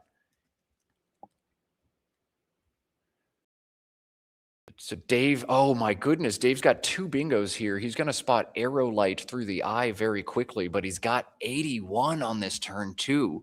Wow, what a final game. Yeah, I just have to see that sneaky O hook to Jock. And then you have Overlaid in that spot, because you really don't want to miss Overlaid given where Arrowlight lands with 3 S's unseen. Yeah, Arrowlight would knock out that big double letter triple word square above the ID and thyroid. My brain goes straight there, but does Dave spot the Jocko hook? Yes, he spotted it now, starting to set up over late. Well spotted yet again from Dave Wiegand. He's going to go up by over 120 points. What will Dennis draw? If he pulls the Q, I'm going to scream right now. If he draws Kaid or Kotz, oh my goodness. This is going to keep us waiting here. Yeah, we've seen Dennis do this a lot, just very slowly, pulling his tiles back up. FLNT, shout out to Flint, our annotator. What's he got to go with it? EPF. So no Q, no scream from Matt, but TEFF or PELF above thyroid look very straightforward, right, Jason? Yeah, it looks pretty straightforward, but this board is not going to be very conducive to bingos for somebody who's going to be down by a bingo score of 74. Dave pulling the Q here, but it's just going to be too late. The spot going to be taken away. The U to go with it, though, means Dave is still in very good shape in this game. Yeah, everything coming up weekend so far. I mean, and he has played, I'm pretty sure perfect those yeah. Yeah, that was questionable, but then 4 of the 5 turns have been absolutely perfect, no questions asked. So Yeah. And Avow, I wouldn't even say it's like wrong. It is just like kind of a question mark if we're borrowing from chess. Was it right? It could be. It could be something else. I don't know. we should use that. We should use that for annotations. Yeah, I like it. I'm all about that. But then so many people flag their mistakes as, I don't know if it was actually a mistake. I had a reason for making this play. It's tough, but yeah, just a question mark and otherwise 3 check marks here early on from Dave Wiegand. Pelf coming down for Dennis. EIMQRUW, the rack for Dave. QU is always promising. He doesn't need to play them now. The play of MEW on top of overlate holds back the dynamic QUIR combination. A draws give him Fakir down from the F at least, and he could do a lot more damage depending on what opens up. Jason, are you playing the Q with Quiver here through the V and Havoc, or are you keeping it back? Boy, that's a tough question. It's tempting to keep it back because Mew, it scores well and your leave is super dynamic. I guess if you draw AE, then that sets up Quare for a million and game over. So it probably is right to play Mew here. Although Quiver, you take that just doesn't do much to the board though. I mean, you take 5 tiles out of the bag, you end the game faster. But I kind of like it stops like a rare 4 or 5 overlap bingo there at least. So Yeah, Mew just seeds big stacks on top, and Dennis likely to have stacky opportunities more than bingo. So Mew gives a whole lot back to the opponent. There's another play of Queem, Queme, into the E of overlate. That knocks out a lot of space as well on this board, starts to exhaust more of that upper right quadrant. So this is a tough turn for Dave. I don't know what is exactly right. You're thinking long-term board dynamics, but also scoring points now and giving back to your opponent.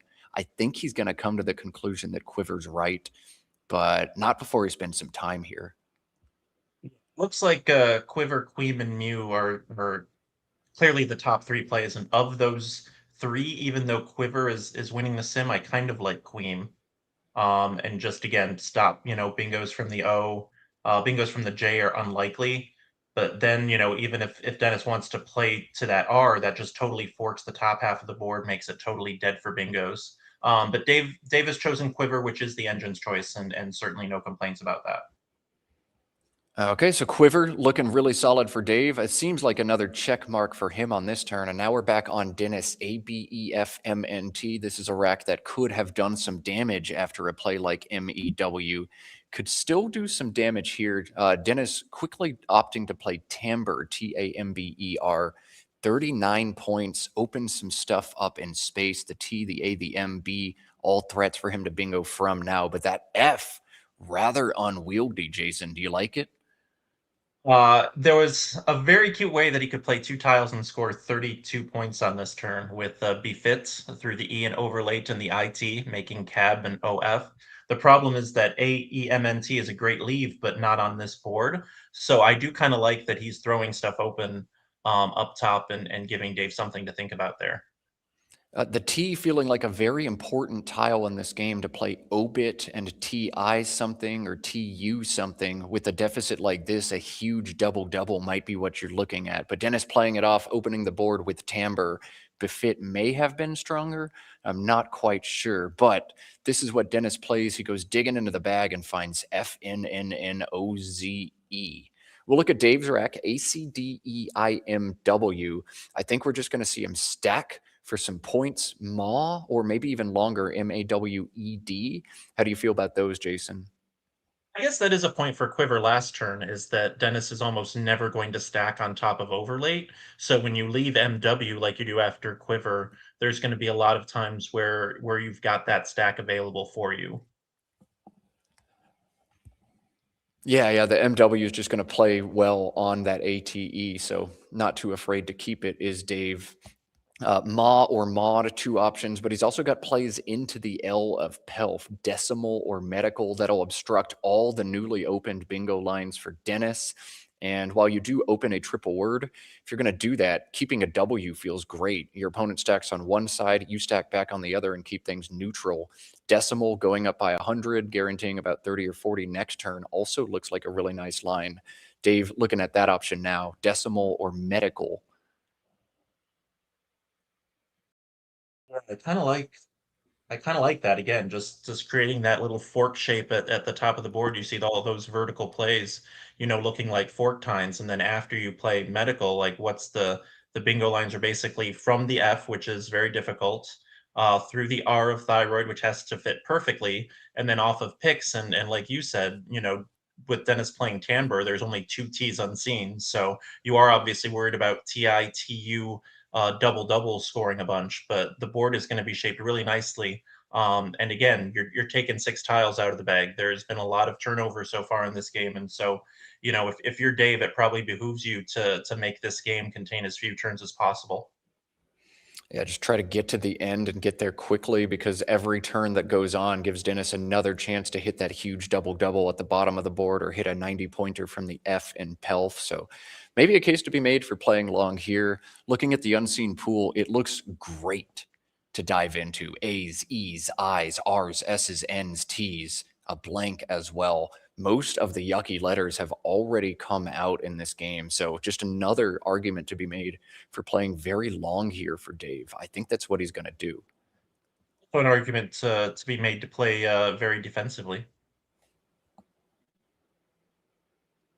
When you're looking at a very juicy, very bingo prone pool, You definitely want to play more defensively. You can probably afford to leave bingo lines open if the pool has, you know, that JQVK unseen.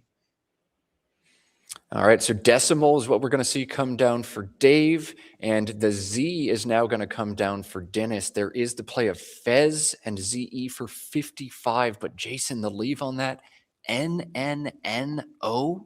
Dennis needs a bingo to get back into this game. Can he play Fez here? I think he can.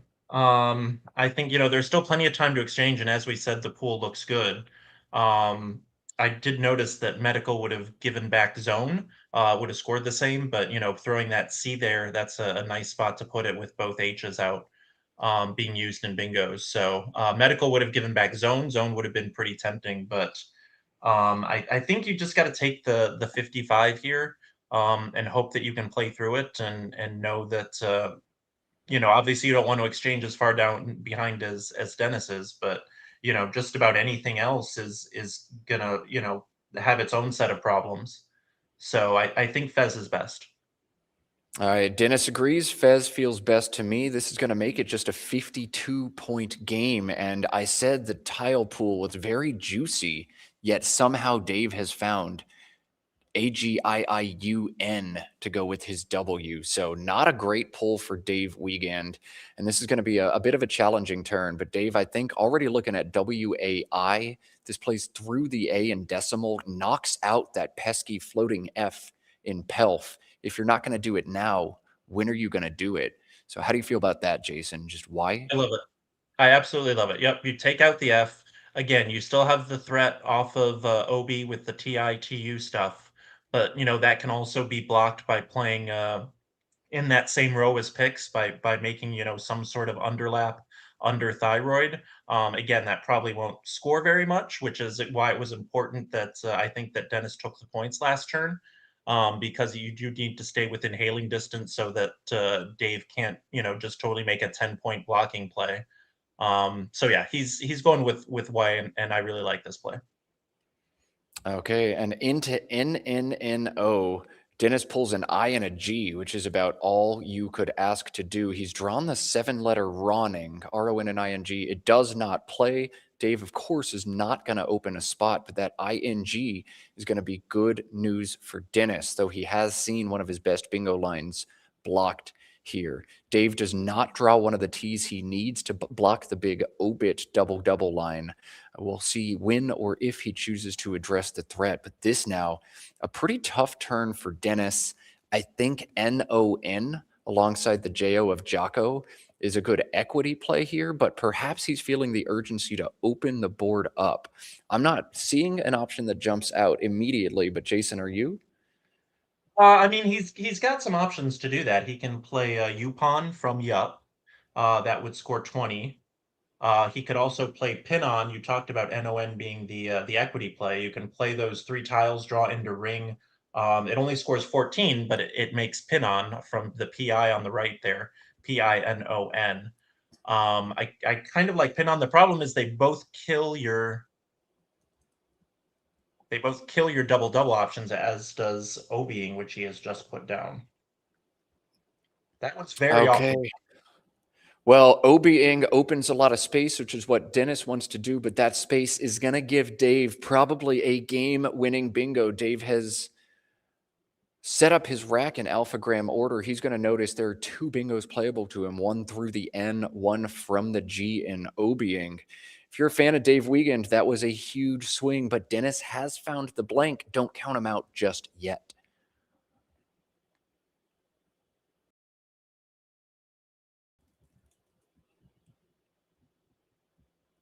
Here comes Undaring. This is Dave's highest scoring bingo, 473 to 341, ANNORS blank for Dennis. Bingos galore, but not on this board. Nothing plays for him here. And that is a brutal blow for Dennis. He's going to need 2 bingos to get back into this game, but only 8 tiles in that tile bag means there's now no chance for him to get a bingo bango. And look at Dave's draw. This is nice for him. Statins.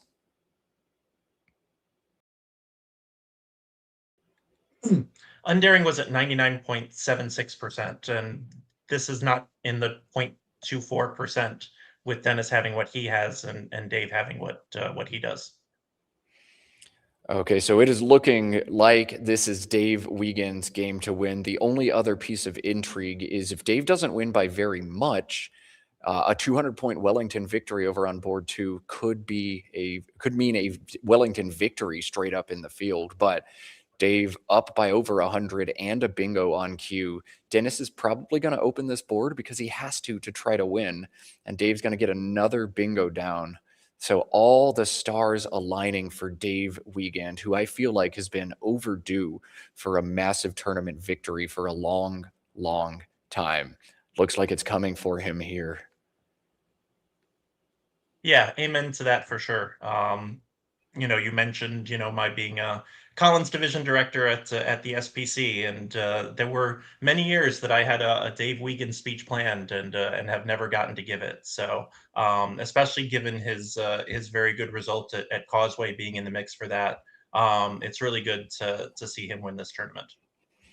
Yeah, so Dave has won even more money than the $20,000 he's going to win in this event. Back in 2009, he won the North American Scrabble Championship in Dayton, Ohio, pulling $25,000 US. That was the last time the prizes were that big at a tournament like this.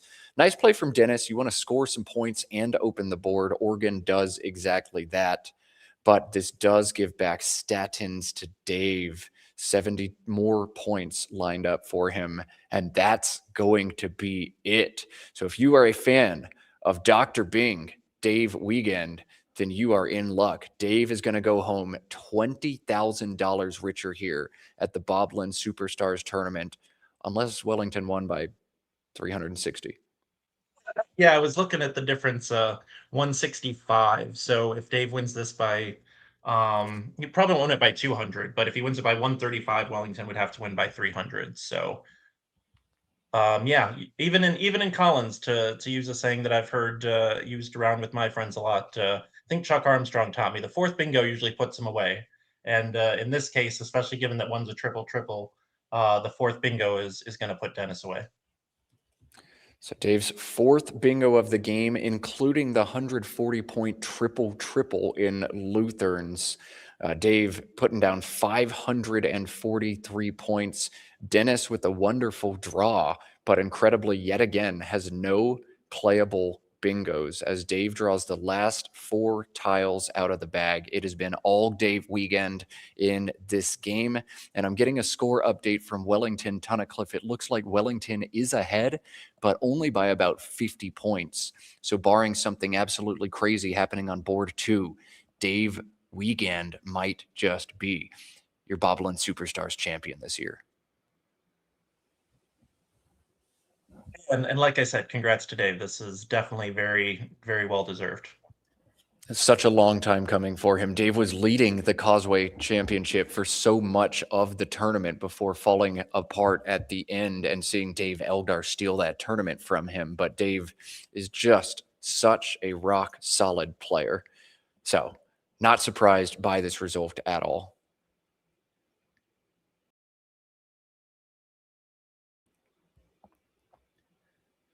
Just looking at what Dennis is going to do is he's got spread to worry about as well. He'll be 20-8. Well, no, I guess because he'll be the lowest of the 20-8s regardless. So yeah, spread doesn't even matter here. Well, spread does matter in terms of like who might jump him and catch him, but I think, yeah, it's just Wellington behind him, and Wellington is so much.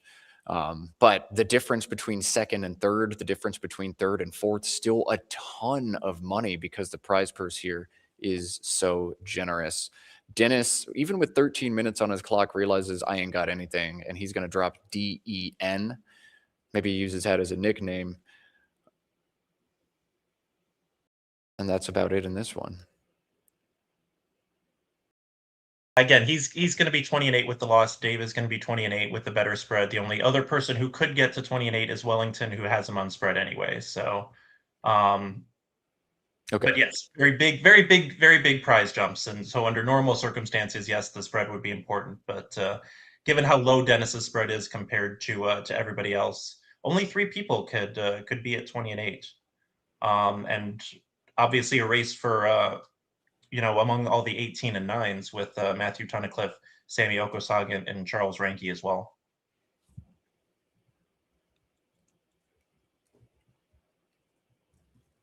So I will keep hitting refresh on the on the ratings page, but if our producer knows of any results from Sammy Charles or Wellington Matthew, those would certainly be very interesting to hear. Josh is going to stay on site to get ready for overhead mic, so he won't be able to get that score update for us now, but we'll keep watching the scoreboard because there's a lot still to shake out. But what's most important is who's going home with $20,000, and it is going to be Dave Wiegand here. So Dennis picked up Den and then played Earns instead. Dave trying to figure out what to do with his 4 vowels.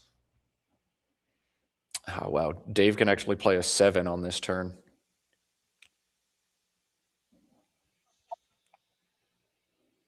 Would be fitting for a man from Oregon. Yeah, oregano, playable through the ORGN. It's not his best play. This is, but that's cool. All right, so Dave at 559 now. Dennis is going to play out here with whatever he feels like playing. We're going to go ahead and stay quiet. But before we cut to overhead mic, one more time, congratulations to Dave Wiegand of Portland, Oregon, your 2026 Bob Linn Superstars champion. Let's cut to that mic.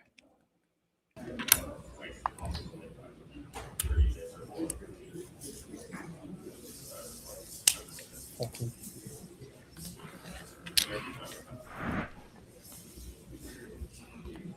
$404. 404, 559. Great game. Thanks. Finally got some good luck against you. That mattered. You ate. Congratulations. Thanks. Awesome. Thank When you. you played this, you had a blank? I did, yeah. Oh. Thank you. What was left? ST blank. Oh, ST blank.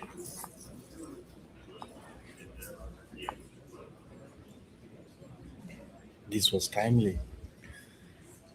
I had a bingo then Oh, because I saw you're not going to have a perfect block if you don't have a bingo. Organon. Organons. What did you have? No, I had M blank. Organon. Okay, yeah.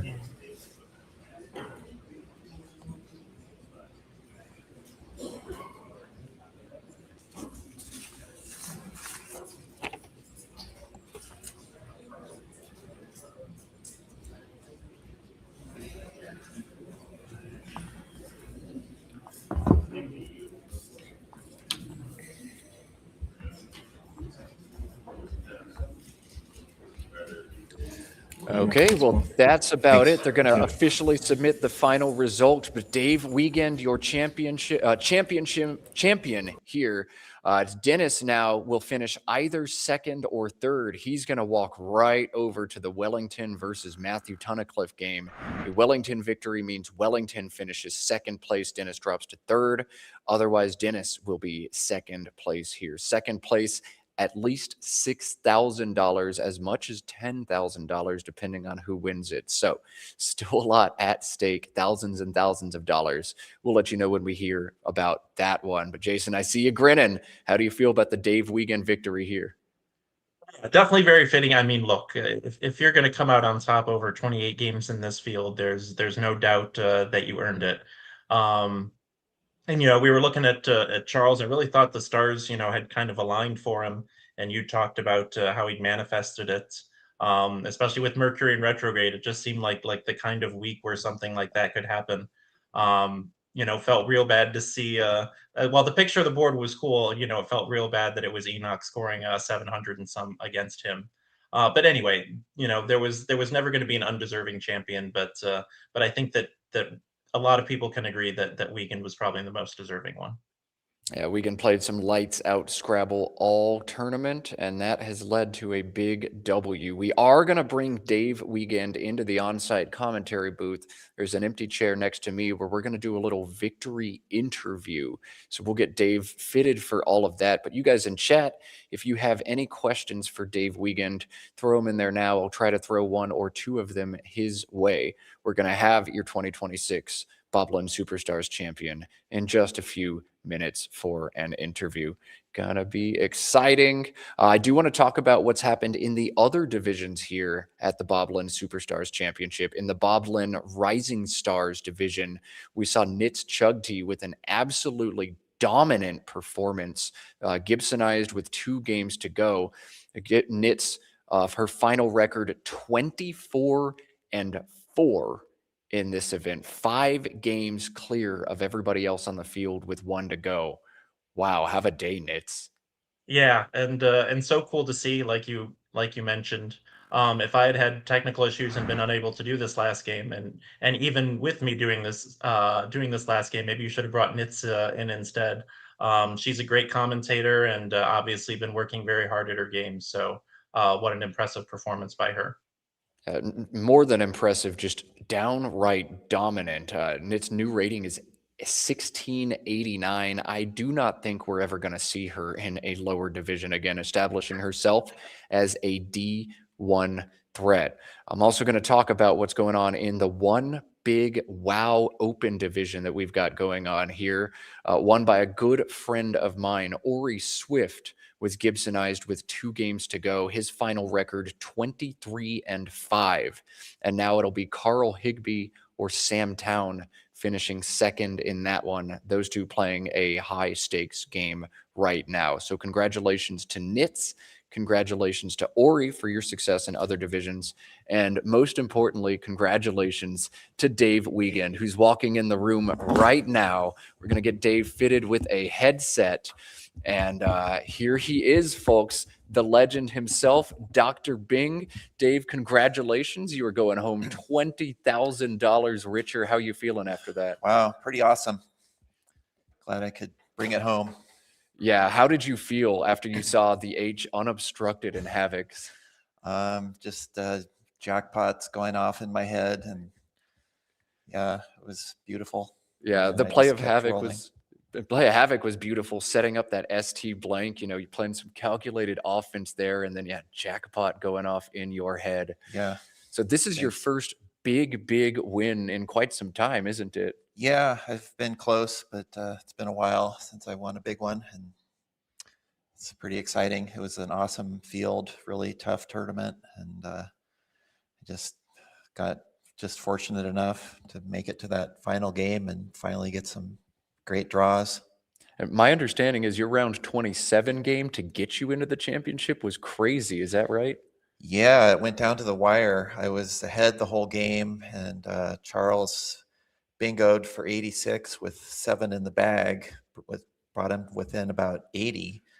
And then he drew unblockable bingos for like 80-ish in 2 spots that I couldn't block. So I had to score enough to squeak it out by 1 point. Just seeding the out bingo, letting it happen, but trying to outrun it. Terrifying. Yeah, that was real tense. But you did hang on. You won by 1 point and then slammed the door shut, dropping 4 bingos in that last game. Exactly. I've got a question from somebody in the chat. There have been a lot of players in the room who are doing some different things over the board. Do you think anybody was playing mind games at any point during the tournament? I don't know. Some of the way, like Dennis seems sort of like one that kind of plays, he puts the bag in a weird spot or something just to mess with me or something. It seemed like it's probably harmless, but it just, anything that's a little out of the ordinary kind of gets under my skin, and I just have to try to brush it off. What do you do to try to brush those off? Do you refocus? Do you have any exercises or? No, just concentrate on the game and not the external stuff. Sounds good. Dave, we saw you fly out to Bangkok for the Causeway Challenge where you had a great result there. We saw you here in Albany, New York. What other tournaments do you have coming up? Nothing for a while, actually. Not playing any of the nationals this summer. Maybe the Collins Championship in the autumn. California Open probably, but yeah, not a whole lot for the rest of the year. Those are my two big ones for the year. Yeah, so not so much Scrabble because you've got something else on the horizon you're getting ready for, don't you? Yeah, I'm also a runner doing marathons, and I got into the Sydney Marathon, so heading to Australia next month for that. I'm real excited. And you're heading to Australia now, $20,000 richer. Does that enhance your vacation experience at all? It's definitely going to help with the trip. Tell us your plans. You're going to splurge for the penthouse now? You're going to go out for a nice excursion? Definitely we'll do some nice meals at least or something. Maybe go on some excursions. Yeah, sounds great. Yeah. So $20,000 richer with a dream vacation to Australia and what sounds like an incredible marathon you get to run as well. So a big summer coming for Dave, maybe not over the Scrabble board, but let's say you're winning at life right now. Thanks. Yeah. All right. Jason Idalski, we've got him on the headset. Jason, do you have any questions for Dave Wiegand? Sure. I just wanted to ask, obviously 20,000, that would be the biggest score of most players' career, but not for you. But obviously that made possible by a generous donation from Bob Linn.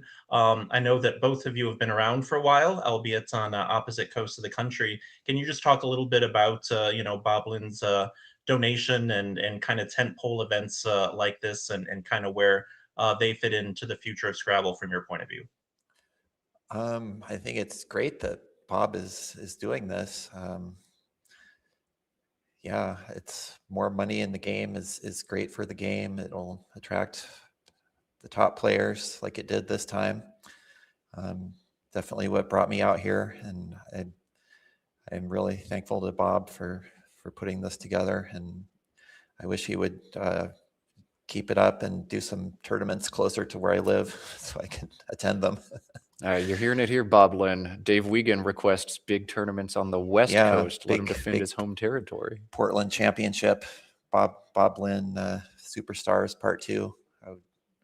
I'm big into manifestation, Dave. Let's start to manifest this. Speaking of manifestation, one of the big talking points we've had on the stream, we brought Stefan Fatsis on to talk about his proposal to try to get North America playing Collins in 5 years by slowly adding more and more Collins words to the NWL lexicon, trying to get everybody unified. How would unification feel in North America to you? That's always been the dream. I think maybe just if someone in charge were able to flip a switch and say everyone's now playing Collins, that might be the best way to make it happen. But maybe a slower way is just infiltrate that way. but yeah, I think it's really silly that we're the only country that's still hanging on to our old word list, and we should all be playing together. Yeah, that's a sentiment felt by a lot of people this weekend. So just wanted to pick your thoughts on it as well. I know after I saw the international scene in Bangkok, the caliber of players, the youth, the energy out there, this is something I can get behind. We're just getting another result that Wellington winning over Matthew Tunnicliffe by 4, Wellington finishing second. Oh, wow. How's that make you feel, Dave? It's definitely good company to be in. He's a great player. Yeah, a great player. And I think there's something to the magic. Both you and Wellington had a fun night last night, staying out a little bit late at Terry's house. Yeah, I think he was drinking a little heavier than I was. So maybe that's what edged it for me to squeak it out over him. Yeah. Maybe that's the secret. Or maybe that helps his game. I really don't know. But he's a great player and a great guy. Love Wellington. And everyone here, just a lot of great Scrabble friends. And I'm glad I could pull out the win. Yeah, great company here at Albany, great company in Wellington, and Dave Wiegand atop the leaderboard. I've got one more question because I know you've got some celebration to do, Dave. We saw this event begin with the best of 15 between Nigel Richards and Adam Logan. If somebody ponied up $500 to get you in a best of 15 against Nigel, would you sit down and do it? Yeah, I think so. All right, maybe something else we manifest next time, here. If I've got the time. But yeah, I'd love playing against the best. And Nigel is it for sure. All right, perhaps we'll see that. All right, Dave, we're going to let you go. You've got hands to shake, hugs to give, and beers to drink. But I want to say congratulations one more time Thanks, to our Matt. 2026 Bob Linn Superstars champion. With that, we're going to wind down our coverage. Dave, go ahead and get on out of here and go drink yourself a nice cold frothy beverage. Thanks to all of you at home for hanging out with us and watching the chat. Share some love for Dave Wiegand just one more time. If you haven't yet in the chat, do your homework one last time and click that like button underneath, because we want everybody watching this stream for the rest of time as it'll live on YouTube. Jason, what final words do you have for our audience? I just want to thank them. It was great to just kind of hang out in chat while Eldar was doing commentary, and we have such a devoted group of fans to the game, and it really is truly great to see. When every time I look at chat, both doing commentary and not doing commentary. So I just want to thank the hundreds and hundreds of people who tuned in this weekend.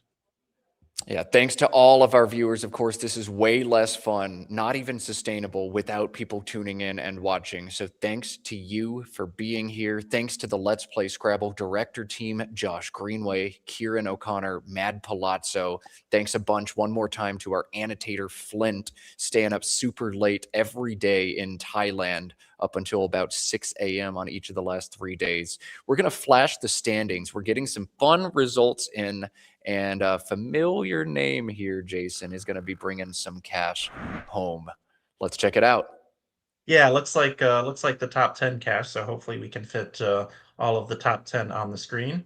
But you can see, obviously, we know that Dave first, Wellington second, then Dennis will finish third. Sammy winning his last game by only 16 over Charles Ranke will be fourth.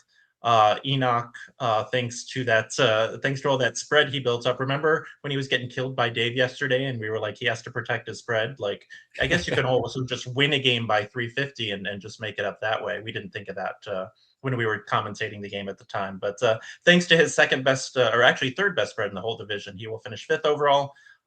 Then sixth for Tunnicliffe, seventh for Charles Ranke. Poor one out for Charles, who I believe went 0-4 today. And then looking at the 17 and 11s, Edgar Odunkar 8th, Will Anderson winning his last couple to sneak into 9th, and Austin Shin, who was in contention for a while, finishing 10th, with Nigel Richards winning his last game to finish 11th at 16.5. And the top 10 players bringing home generous cash prizes from this big purse. That means Nigel Richards, not only does he not win this event, he does not even cash. I don't know when we're going to see this happen again. I want to give a shout out to African Scrabble. Yes, Dave Wiegand won this, but Wellington, Dennis, Sammy, Enoch, Edgar, all in the top 10, making a big statement. Sweeping 2, 3, 4, and 5 is the African contingent. So very, very cool stuff. It's been a long time coming that there's results like this in North America. So have a day, Team Africa. Have a day, Will Anderson, scraping it together and salvaging a cash. Have a day, Nigel Richards fans, because you know he's going to come back with a fiery vengeance and do something crazy at his next tournament. A couple more thank yous we need to give out. Thank you one more time to Bob Linn for all the financial contributions you've made to make this possible, to the Word Game Players Organization for organizing this, facilitating Scrabble play in North America, rating this tournament, and providing some monetary cash prizes to bolster the prize fund. And thank you to John Chu for TSH, the software we use here. There's so many thank yous that need to go out, but in the interest of saving my voice, my vocal cords, I think we might wind down here. So, Jason, give our audience some words of wisdom before we shut her down. Also, just one last thank you. Many thanks to our producer Josh Greenway, the man behind the scenes, making it all happen. And I appreciate all that he does for the game. So I have no words of wisdom, just a farewell. Matt, always a pleasure to do this with you. I hope we can do it again soon. And I hope that everybody in the chat is tuning into a future Let's Play Scrabble broadcast. Yeah, many of those coming up. We've got the Word Cup and the Scrabble Players Championship each coming this summer. We said Galesburg, Illinois is coming in September. Game of Tiles, Canadian Blanksgiving, Lake George, all kinds of events. At least one big event a month here on this channel every month between now and February. So stay tuned, check in, hit that subscribe button if you haven't yet. Jason, as we wind down, I think it's time. I think Let's get those shades engaged. We've got some sunshine to go experience. Happy 4th of July weekend to all who celebrate. Happy Canada weekend to all my Canadian friends. Happy Sunday to you if you're joining us from outside the U.S. We're signing down for right now. See you again soon on Let's Play Scrabble.